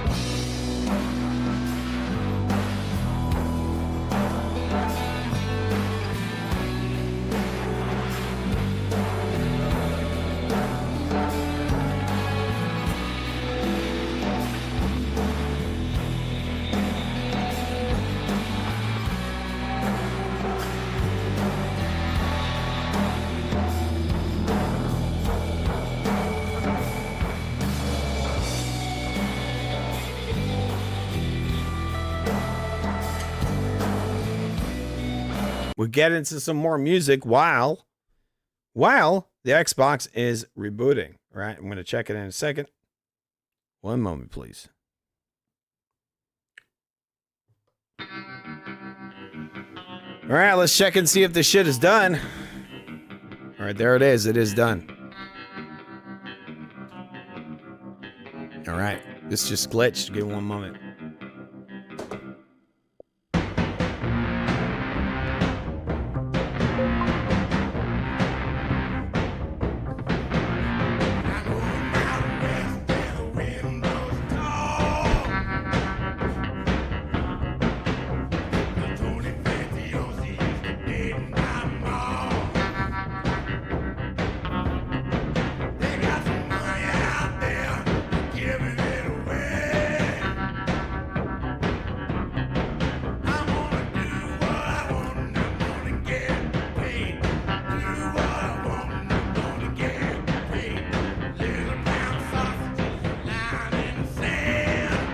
One second, guys. I'm going to download this Fatal Frame. Give me one moment.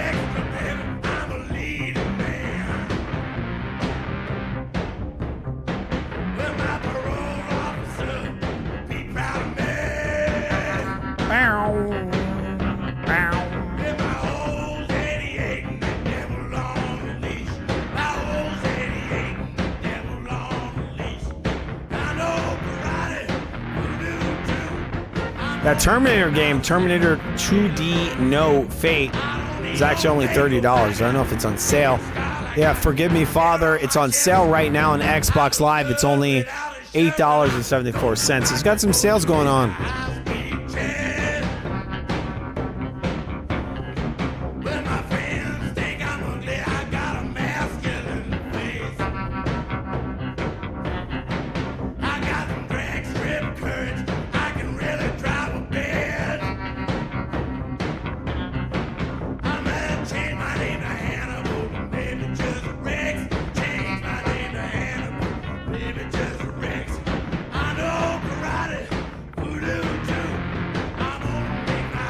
Sorry guys, I'm typing with a game control trying to download this shit.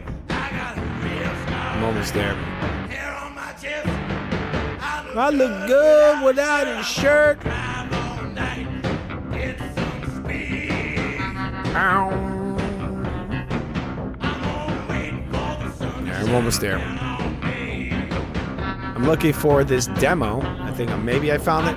There's a Fatal Frame 2 as a demo. So give me 1 second.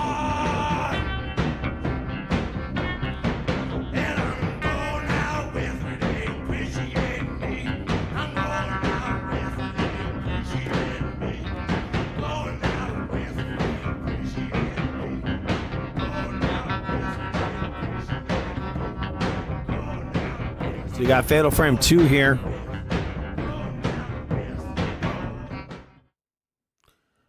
All right. right, so we have Fatal Frame 2 here. We have some other games. Give me one moment. All right, so we got a photo. I thought they, I heard recently they put a remake of Fatal Frame 1. So I see Fatal Frame here, but I don't see a demo for the first one. Here's Fatal Frame 2. Where's 1? I thought from what I saw online, they had just made a remake of Fatal Frame 1. Of all I see here is Fatal Frame 2 demo. Maybe I can go... 1 second. 1. Demo. I'll just type in demo, see if we can find that. See if that comes up. All right, so Fatal Frame... But it says Fatal Frame 2. What the F? Where's 1? All right, we got some demos in here. But I do not want to play any demo outside of Fatal Frame. Is this the new one that came out? I thought they just redid the first one. All right, we'll look at a date of this. All right, when does this demo come out? How do I find that information? Look at this. Go to Official Club. All right, we'll go to Official Club and see what's going on with that. When was this title released? I can ask the Foobot, but I don't really want to do that right now. All right. All right.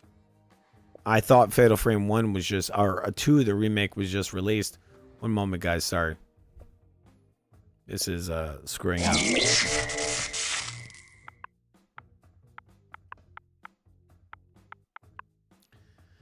It's kind of irritating because I just typed the fucking thing in. I have to type it in with a damn game control, which is actually really annoying to do that. It's actually difficult to do. All right, so this is Fatal Frame. This is not... I think this is like another Fatal Frame, but it's not the first one. It's got a subtitle. So this is not of the same... This is like a newer game, maybe? I don't know. Choose edition. Or go back to the more details. They don't really make it very clear on when this fucking thing came out, so I'm not a big fan. Anyway, this is actually a lot more irritating than I thought. All right, I can download part 2, but I wanted to play part 1. Okay. All right, we got all kinds of stuff here on the Xbox. A Marathon that just came out recently. It is $40. I might get it.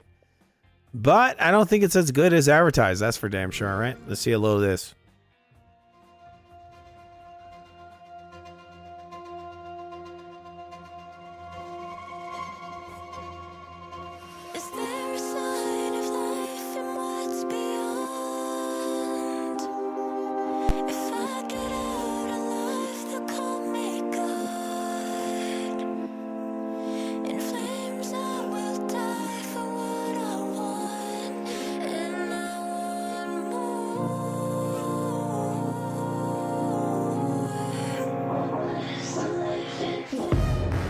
Color scheme reminds me of Mirror's Edge a little.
Anyway, guys, yes, this is Marathon.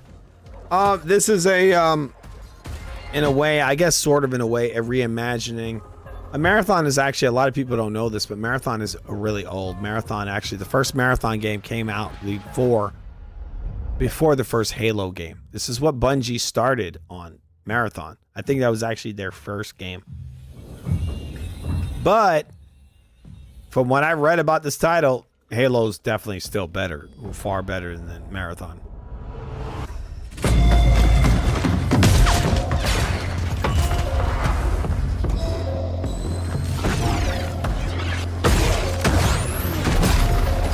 I think they created this title back in the day for the Macintosh computer. I mean, look at this trailer. This shit is all CGI. Like this, none of this stuff is gameplay. It's all just fluff.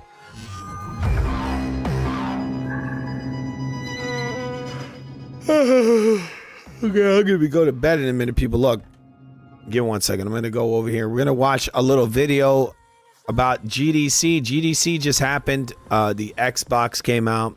Game Developers Conference. And they talked about the Project Helix. Alright, so we're gonna look at a little bit of that and probably be back tomorrow with more gaming stuff or whatever programming we do on here. I'm actually thinking of bringing back the, you know, just doing maybe a food theater, watch a movie or something. But got all kinds of stuff on this channel. It is a variety channel. We talk about everything on here, okay? 1 second. We're gonna watch a video by an idiot named Dreamcast Guy, all right? We're gonna end this. I just gotta go to the little gaming room real quick. Building for the Future of Xbox, Jason Ronald keynote.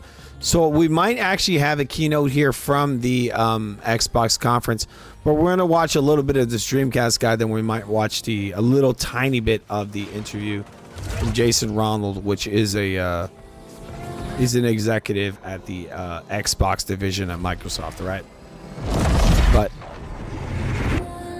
let me see 1 second.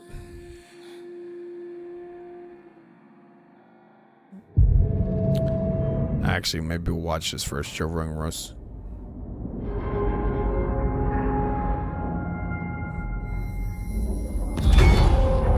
All right, we'll watch this first. All right, there. That is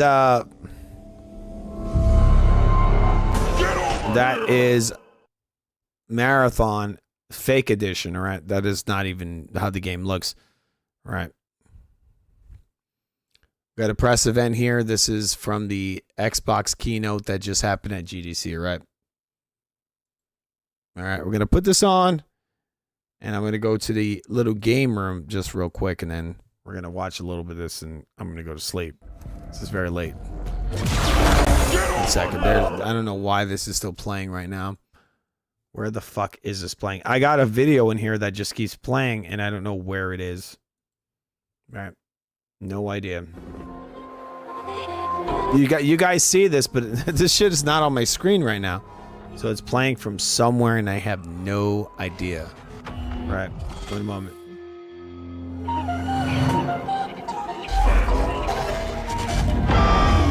have to go to my Windows settings to see where the fuck is this video playing. This Marathon video just keeps going and I have no idea where the fuck it's coming from. All right, 1 second. 1 moment, please. Okay, we're going to watch some of this. This is a keynote. So we've got today, if you haven't seen already, we have basically this room the entire day for all of the first day of Xbox talks. And first up, I'd like to introduce you to is Jason Ronald, Vice President of Next Generation, to talk about the future of Xbox. Woo!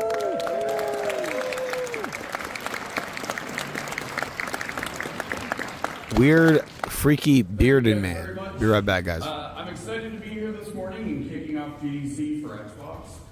GDC is one of the most exciting times of the year because it's the time that we as an industry get together and just really share our best practices, what we're learning, the challenges that we're facing.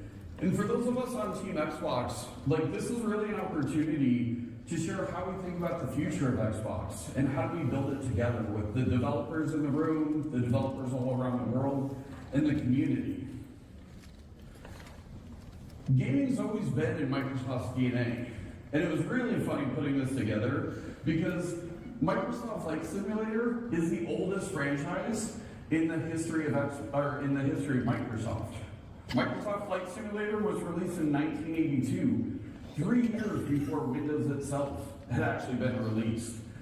And when you go back and you look at the screenshots with the eye-popping resolution of 320 by 200, the fact that you could run this in 64K of RAM, like, who would have ever thought we would need anything more than this? But to really think about where the industry's come in the last 40 years is nothing but remarkable. And it's really a testament to the creativity of everybody in this room and really pushing the boundaries of technical advancement so that we can continue to build these great immersive worlds that players love to spend their time in. And for 25 of those years, we've had Xbox. And Xbox has really been focused on how do we continue to bring people together across generations, bringing iconic franchises and games to players, and making sure that we really celebrate that shared love of play. And as we celebrate 25 years of Xbox, it's really about celebrating the people. It's the teams. I have so many great war stories from people that I've worked together with for over the last 20 years of me being at Xbox. The game developers who have put their heart and soul into some of the most iconic franchises you've ever played. The stories that we all have, you know, the memories we have of playing with family members or friends or people who got married because they met together via gaming. There's just a huge opportunity. And then when we really think about it, there's over 5,000. I've actually seen that before. People meeting in a like an online video game and like falling in love and getting married. I've actually seen it. Developers currently building games for Xbox today. So, as a longtime member of Team Xbox, I just really want to say thank you to everybody here and to all the game developers around the world for sharing your talent, for sharing your creativity, for sharing these epic games that we all know and love. And that's really what's made Xbox special for the last 25 years. It's so easy to become a podcaster with Riverside. First, go to Riverside and open an account. When you're ready to record, fuck you. And for 25 years, Xbox has redefined how the world plays. From day one, we've challenged ourselves to rethink how games are made, how they're played, how do you actually engage with them, and like creating those memorable experiences for players. And that all started with the console. When we released the original Xbox, we designed it to be the premium living room gaming experience. And there was so much innovation in that console that today we just take for granted. But at the time, it was really disruptive. It really challenged a lot of assumptions. It was the first console to ever have a hard drive in it. At the time, it was kind of insane. Why would I put a hard drive in a game console? Which is true. Also, at the time, it had an Ethernet port. Everybody's still gaming on 56K modem. They were innovating like crazy. 56K modem is. But it was because we believed this idea of what ultimately became Xbox Live, bringing players together, sharing experiences. And at the time, that was all in the domain of the PC. We'd never seen it in game consoles before. Then you look at the Xbox 360, and that really introduced the HD era to gaming. You know, it was the first console that had an online digital marketplace. Once again, I think everybody remembers Horse Armor. That's right. That's right. That's like part of the lifeblood of the industry, is more opportunities for players to engage with their content and for developers to be successful. It also had Xbox Live deeply integrated into the fabric of the user experience. And this really was what created the Xbox community that many of us know and love today. Then you look at the Xbox One, the first time we ever did a mid-generation console update with the Xbox One X to usher in 4K gaming into the console market. It was also a major leap forward for backwards compatibility, being able to bring all of your games from prior generations forward with you. And then you even look at the Xbox Series X. Well, maybe not all of them, right? It was the first time where we designed 2 consoles from day one, so that we would have a high premium console for the most demanding players. But then you also had a more affordable entry point, and both consoles were able to play the exact same games. So through our entire generation, through our entire history, we've just really been focused on what do players want to experience, how can we help you as developers be successful on our platform, and that really informs everything that we do today. And that same focus on players has really guided where we're going with our next generation. Last summer, we announced a multi-year, multi-product strategic partnership with AMD to support our next generation of devices. Historically, console and PC technology innovate at different paces. And I think we've all experienced this over the years. I like to point out ray tracing as an example. Ray tracing has always been the holy grail of computer graphics, and it just was not practical for many, many years. But then it started to become real on the PC first. But you didn't really see developers start to adopt it until the current generation of consoles had hardware-accelerated ray tracing support, because you needed to be able to reach the largest audience possible, and it's hard for a developer if you can't count on that large addressable audience. We've done similar things in consoles, such as the invention of direct storage with the Xbox Series X and S. You know, what we had was memory bandwidth was... Sorry guys, this is not the right screen. On the development side. So we really leaned into the technology of SSDs. We invented new APIs and new capabilities with direct storage. And then over time, console's glitching a little. And so I think one of the fundamental things that we're doing differently with this generation is we're really trying to, as opposed to designing one piece of silicon for an individual device, we're now designing a family of silicon that will work across many different form factors, from your console to a handheld. And the same technologies that we're introducing will also show up in AMD's discrete GPU roadmap. And the same chip. Well, what's going to happen is, from what I heard, there's going to be many different Xboxes. It isn't just going to be one system. You're going to be able to buy from many different companies. Asus, I think, is one of them. The guys that created the Xbox Ally, they're going to be putting out their own hardware. There's a lot of hardware coming out. One second, guys. This Xbox is actually frozen. I don't understand why. We're going to watch some more of this, right?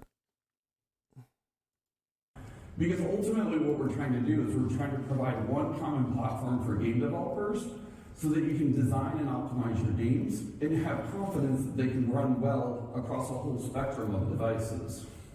You don't know what an AI work management All right, it's an platform advertisement. is? Give me 1 second. Okay, let me tell you. Here's 3 new AI-powered Shut up, changes to asshole. the Monday platform. And last week, we publicly acknowledged we are working on our next generation console, codenamed Project Helix. And the entire design of the console is to usher in the next generation of console gaming by advancing the state of the art and really breaking a lot of these barriers down that I was just talking about. So when we talk about Project Helix is designed to play your Xbox console and PC games, delivering high performance and providing the ultimate player-first experience. We're partnering closely with AMD to define the next generation of rendering and simulation. Project Helix is powered by a custom AMD-based SoC, and it's co-designed for the next generation. Project Helix brings intelligence directly into the graphics and compute pipeline, delivering step change functions and gains in efficiency, scale, and visual ambition. And we have great talks throughout this entire week where we're really going into a lot of the depth of the future of DirectX. Beyond the SoC, it also includes an order of magnitude increase in ray tracing performance and capability beyond what's currently possible with the Xbox Series X and S. It also unlocks GPU-directed work graph execution, eliminating CPU bottlenecks, meaning that the GPU can actually generate its own workloads in real time, delivering a massive uplift in performance and enabling massive real-time simulations in large complex worlds using runtime generated geometry and large-scale interactive worlds that players actually want to engage with. The other thing when we think about this Project Helix is really designed for the next generation of neural assisted rendering. We've reached some of the limitations of what's possible with traditional rendering techniques. And if we want to continue to advance the state of the art, we have to invent brand new technology. And the key part of that is how we're integrating AMD FSR, the next version of AMD FSR, into Project Helix and into the Xbox Game Development Kit. And this is really designed for that next generation of neural rendering techniques, whether that's neural materials, whether that's generated images, or even if you think about things like the latest ML-based upscaling techniques or super resolution techniques. You think about brand new ML-based multi-frame generation. And there's even new capabilities such as a brand new ray regeneration technique. It's become a big thing. I said it years ago that that this interpolation, which is kind of creating these false frames to give you you perceive it as being high frame rate, was going to be the future. That's why I said this many years ago to a guy who actually has a pretty decently big YouTube channel. I told him that is the future of a lot of this technology, because it's actually really hard to run ray tracing at a high frame rate. So as soon as I saw this simulated high frame rates, I was like, that's for sure the future of for a period of time. It's not going to always be the case, but for a period of time, that's going to be common. So, for example, these ray tracing systems and some of these new technologies, these really, really intensive technologies that make your games look almost like Pixar movies or like high resolution, very expensive, high budget films. This is what the games are going to look like, I believe. They're going to have to run those at 30 frames at the most. And so you're going to need interpolation to do that, to make that look right when you play it. It's going to be 60 frames, may possibly look like 120 or something, and it's going to be running with that interpolation. This is actually one of the reasons I purchased a Samsung TV many years ago. I got it because they had this thing called Game Motion Plus. Sorry guys, I'm drinking this seltzer water stuff. I bought years ago. I had a Samsung TV and I was running the games using their movie motion technology they had. I don't know what they call it, smooth motion or something. And I was playing it on there. I was like, this shit looks fucking amazing. I was running these 30 frame games that were actually pretty good, for the time period. I was playing like Tomb Raider. I forgot the name of it. It was Rise of the Tomb Raider, I think it was called. And I played that using the interpolation on the TV, and I was like, this shit looks fucking amazing. And it actually was sort of playable back then on my Samsung TV. And I was thinking that, imagine if they can get this where the input lag is low. And then they finally did it. Samsung did it. And then I remember I purchased that TV, and the first thing I played was Gears of War 4 on my Xbox One.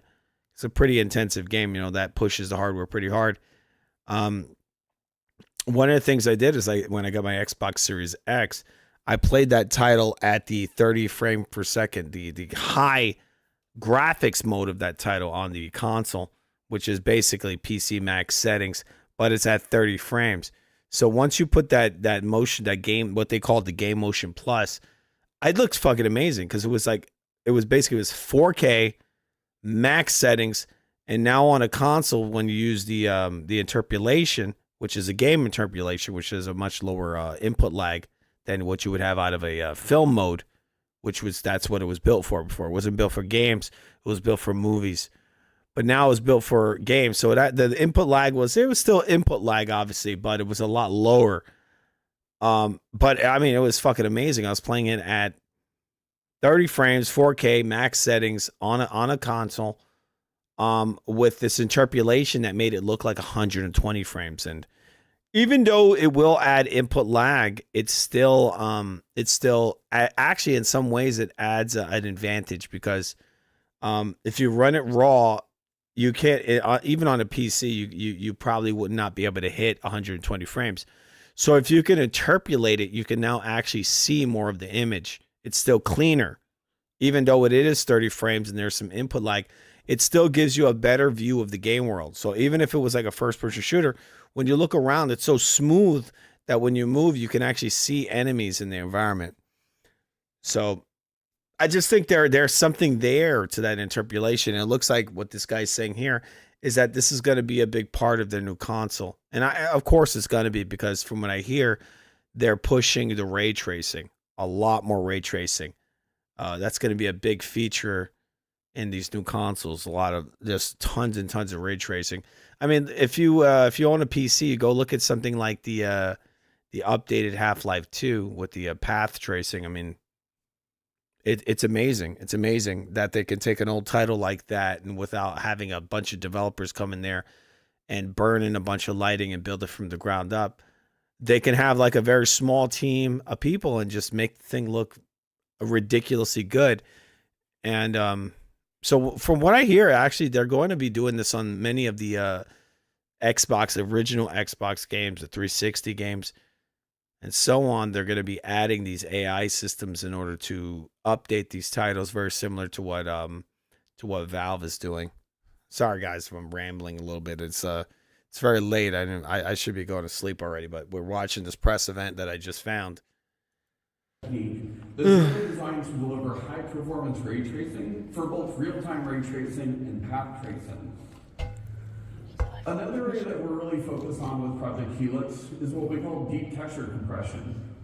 I think if you look across the industry right now, and if you look at the massive increases in storage prices and memory prices, if we want to continue to push the boundaries, we also need to invent brand new techniques that allows us to leverage the hardware in much more efficient ways while still making gaming accessible. And I think this is a responsibility and really a call to action across the entire industry. There's a ton of work that we can do on the hardware side, there's a ton of work that we can do on the software side, but it's also about how you take advantage of this as developers. And so when we talk about deep texture compression, that includes the latest neural texture compression techniques, but we're also leaning in very heavily into Z-Standard as well. So that is a capability that allows you to use the latest version of direct storage and be able to stream assets directly off of the storage drive and be much more sensitive in how you're actually using memory, because you can actually stream it directly off of the SSD itself. And I'm excited to share that we are going to send alpha versions of Project Helix to developers starting in 2027. And we're already on this next generation journey with a lot of the things that you'll hear about this week, as well as our latest GDK that came out in fall of last year. All right, so that there is an important detail. He says they're going to start sending the dev kits. The dev kits will be sent in 2027. So I don't know what that means. Is this thing going to come out in 2027? Because the rumor is that it's going to come out in 2027. But if you're sending the dev units that late, I mean, I don't know. When are you sending them in 2027? The beginning of 2027? We don't know. But that makes me think that it possibly will come out. If it's early 2027, maybe they'll come out in late 2027. But from that, what he's saying there, my assumption would be that this new console will probably be coming out in 2028 at the earliest. But it could be possible that it comes out in 2027. If they're sending these kits out at the very beginning of 2027, then I would say that maybe there's a possibility that this console will launch in late 2027, like holiday, December, Christmas season. Turns out an the advertisement here government going to turn tracks this a off. lot of data, and it's Oh, do they? Much more to talk about Project Helix over the coming months. Now let's pivot a little bit and talk about the future of play. Not only has technology fundamentally changed, but player behavior has also changed. The days of people defining themselves as I'm a console gamer, or I'm a PC gamer, or I'm a mobile gamer don't really exist anymore. The biggest games in the world play across many different screens, whether that's your console, whether that's your PC, maybe it's on your smartphone or VR, or even being able to stream from the cloud down directly to a smart TV. The biggest games are playable across multiple screens, and the most engaged gamers play across multiple devices. So we've really had to rethink, like, how do we build an ecosystem? How do we build hardware? How do we build the development tools in a world where players are going to play across multiple different devices? Also, I think many of us in this room, we've loved this hobby for many years, and we built libraries across many different storefronts.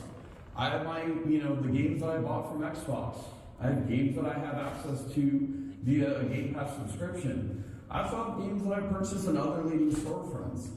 And as a player, I want to remove those barriers. My library is my library. These are my games. These are the things that I have these treasured memories around. So why should I have to go between different user interfaces or pick up this device to play that game? We want to break down the artificial barriers that exist between PC and console games because that's what players are asking for. Modern players grew up in a very different world. They don't think about the world in such as, this game should only run on this device. They grew up in a world where their media is available on any screen. And we as the game industry need to move towards that model. And we as Xbox have to design and build a platform that makes that easy not only for players. All right, guys, this video is over 34 minutes long. It's not that long, but I got to go to sleep. It's very late. It's very late, so I'm going to be getting out of here. 1 second. It's very interesting. I'll tell you where you can find this if you want to watch the but also for developers. If you want to watch this, this is the keynote from GDC about the next up-and-coming Xbox. It's kind of surprising how it's just like some fat, out-of-shape guy just coming up here. This company's worth literally trillions of dollars.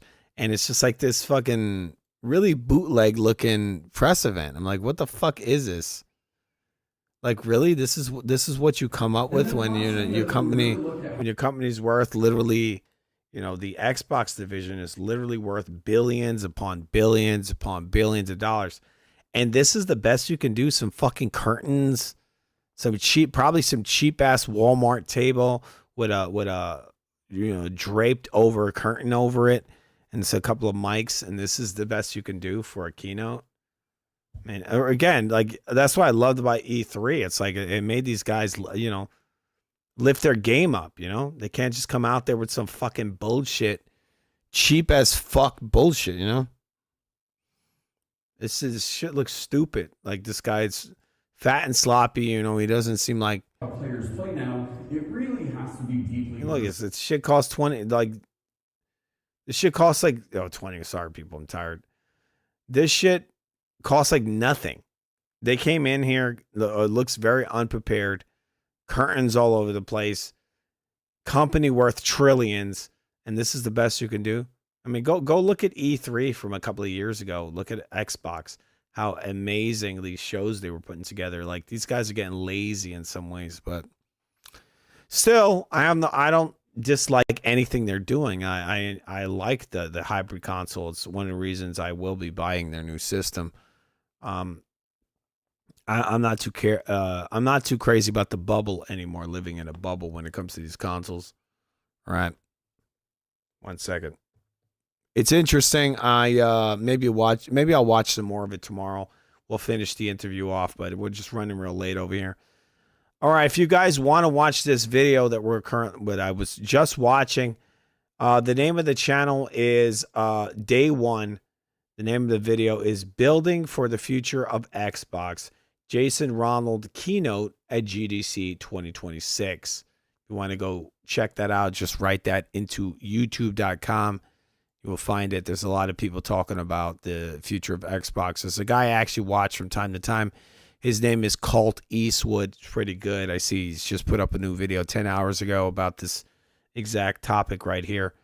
I would check that out. The guy's pretty decent, fair, Not a big old Sony fanboy or anything, and just going to lay it all out. I say Sony fanboy because a lot of these guys are very dishonest on the internet, how they shit on this company. All right, 1 second. We're going to be getting out of here. 1 moment. Got to close out in a big way, people. All right. Very, very tired. Thanks a lot for coming in here, guys. We're going to have all kinds of news shows we got going on over here. Again, I've been telling people I'm trying to work on the gaming aspect of this channel. I might actually be moving this portion of our channel exclusively to rumble.com. Maybe not Rumble. Might be twitch.com. All right. All right. 1 moment. All right.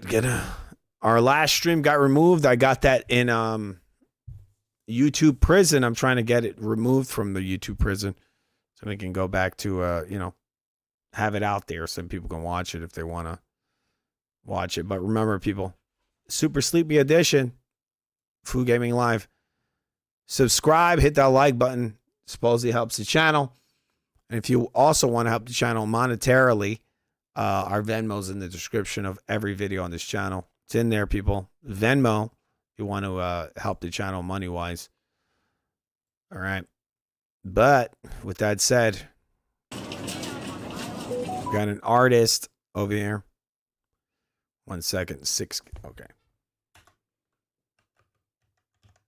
Artist I heard when I was a very young dude, when I was when I was a kid, I heard this band.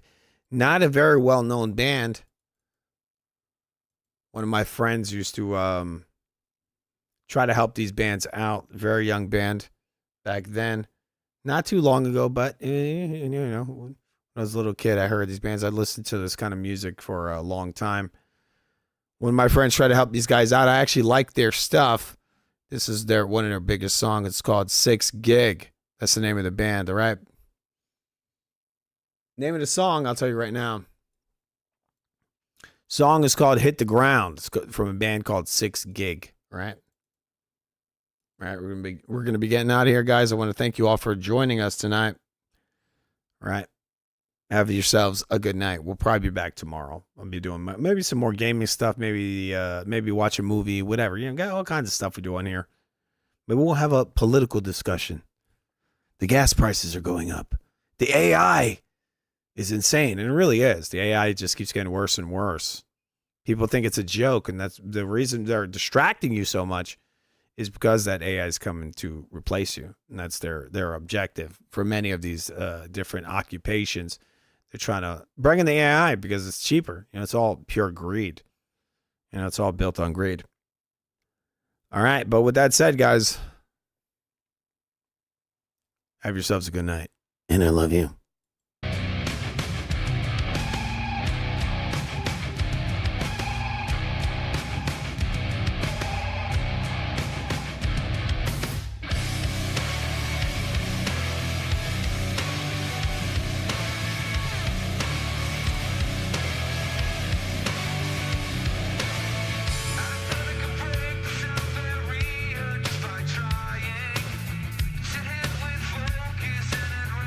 Never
If it's worth All right, showing guys. off, it's worth protecting. Guess what? Time to go to bed. Have yourselves a good night, everyone. See you later.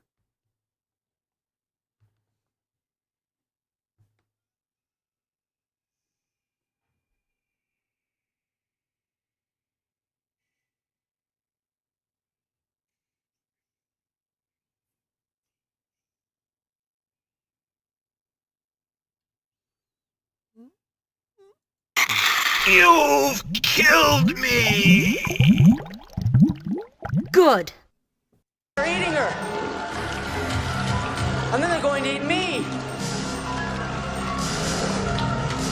Oh my god! Oh my god! They're eating her! And they're gonna eat me! What the? Is that Bernie Sanders? Can I help you? Coffee. There's no coffee here in Nilbog. It's the devil's drink. He's got green stuff on his forehead. Eggs. Bacon. Are you crazy, boy? We're vegetarians here in Nilbog. Wait. Give me a second. I need to analyze this. I need to analyze this really quick, people. Look. Vegetarians eat eggs. They do. Are you crazy? We're vegetarian. Well, vegetarians eat eggs.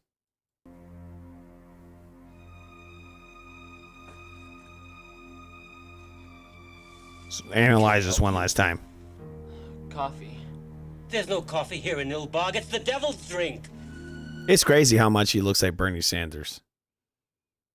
I'm come here to tell you guys about how the rich rob you while being rich and robbing you. Egg. Look at that green shit on his forehead. What the hell? Ugh, what the fuck is that stuff on the left? It's like a neon green. Bacon. Are you crazy, boy? Sober's, look. Sober's, he's always talking trash about my hats. This hat is fucking awesome, okay? It's not a cheap hat. It's a very well fit hat. It's a lot better than the guy's hat in the video, okay? We're vegetarians here in Nilbog. Didn't you know that? We didn't know that. Do you know that Newbog is a goblin spelled backwards? Here's some Nilbog milk. Special milk. High in vitamin content. That's my favorite line. A special milk, high in vitamin content. That's like the most fucking scammy thing to say. Vitamin content. Makes me think it's not even milk. Here is free. Come on, just have some of that milk. It's high in vitamin content. Free? Free? Something free in this world? Yeah. Of course it's free. We love tourists here in Nilbog. Of course it's free. We love tourists in Newbog. You've killed me! Good. That's what they do in Newbog, people. They kill you. Wait, I had some other files in here. I think maybe I didn't load them in. Where the F are these files? Sorry, guys. You killed me. I had a bunch of other files in here. They're eating her! And then they're going to eat me! Really? Oh my god!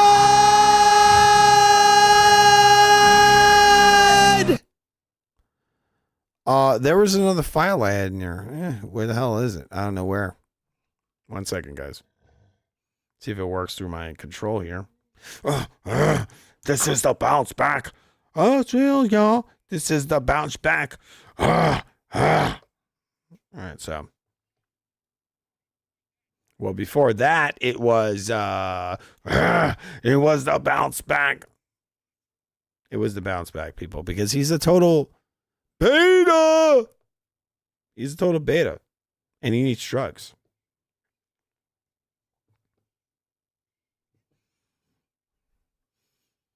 You mean you really are taking drugs?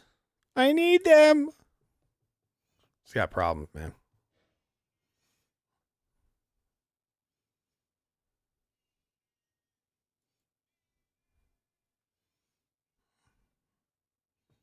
We got to eat beans.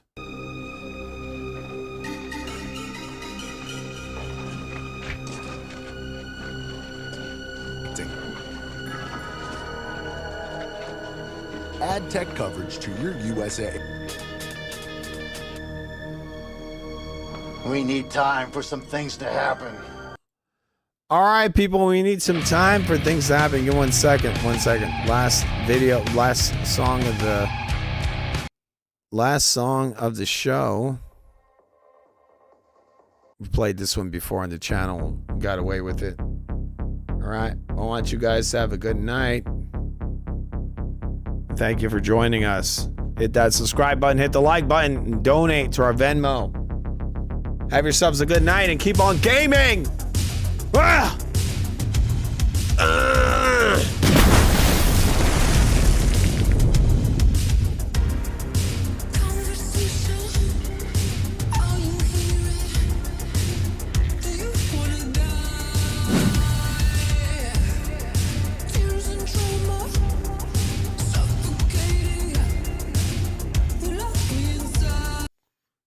You locked her inside, people.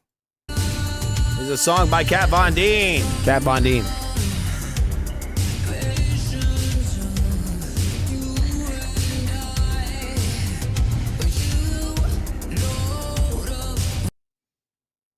They say you have to change it up. You have to like freeze it in order to play this music without getting hit with a copyright hit. So what I'm going to say is, this is amazing. I could do like the reviews they do on YouTube. Oh, you go, Kat Von D, go! You go, girl! This is how they do reviews of music on YouTube.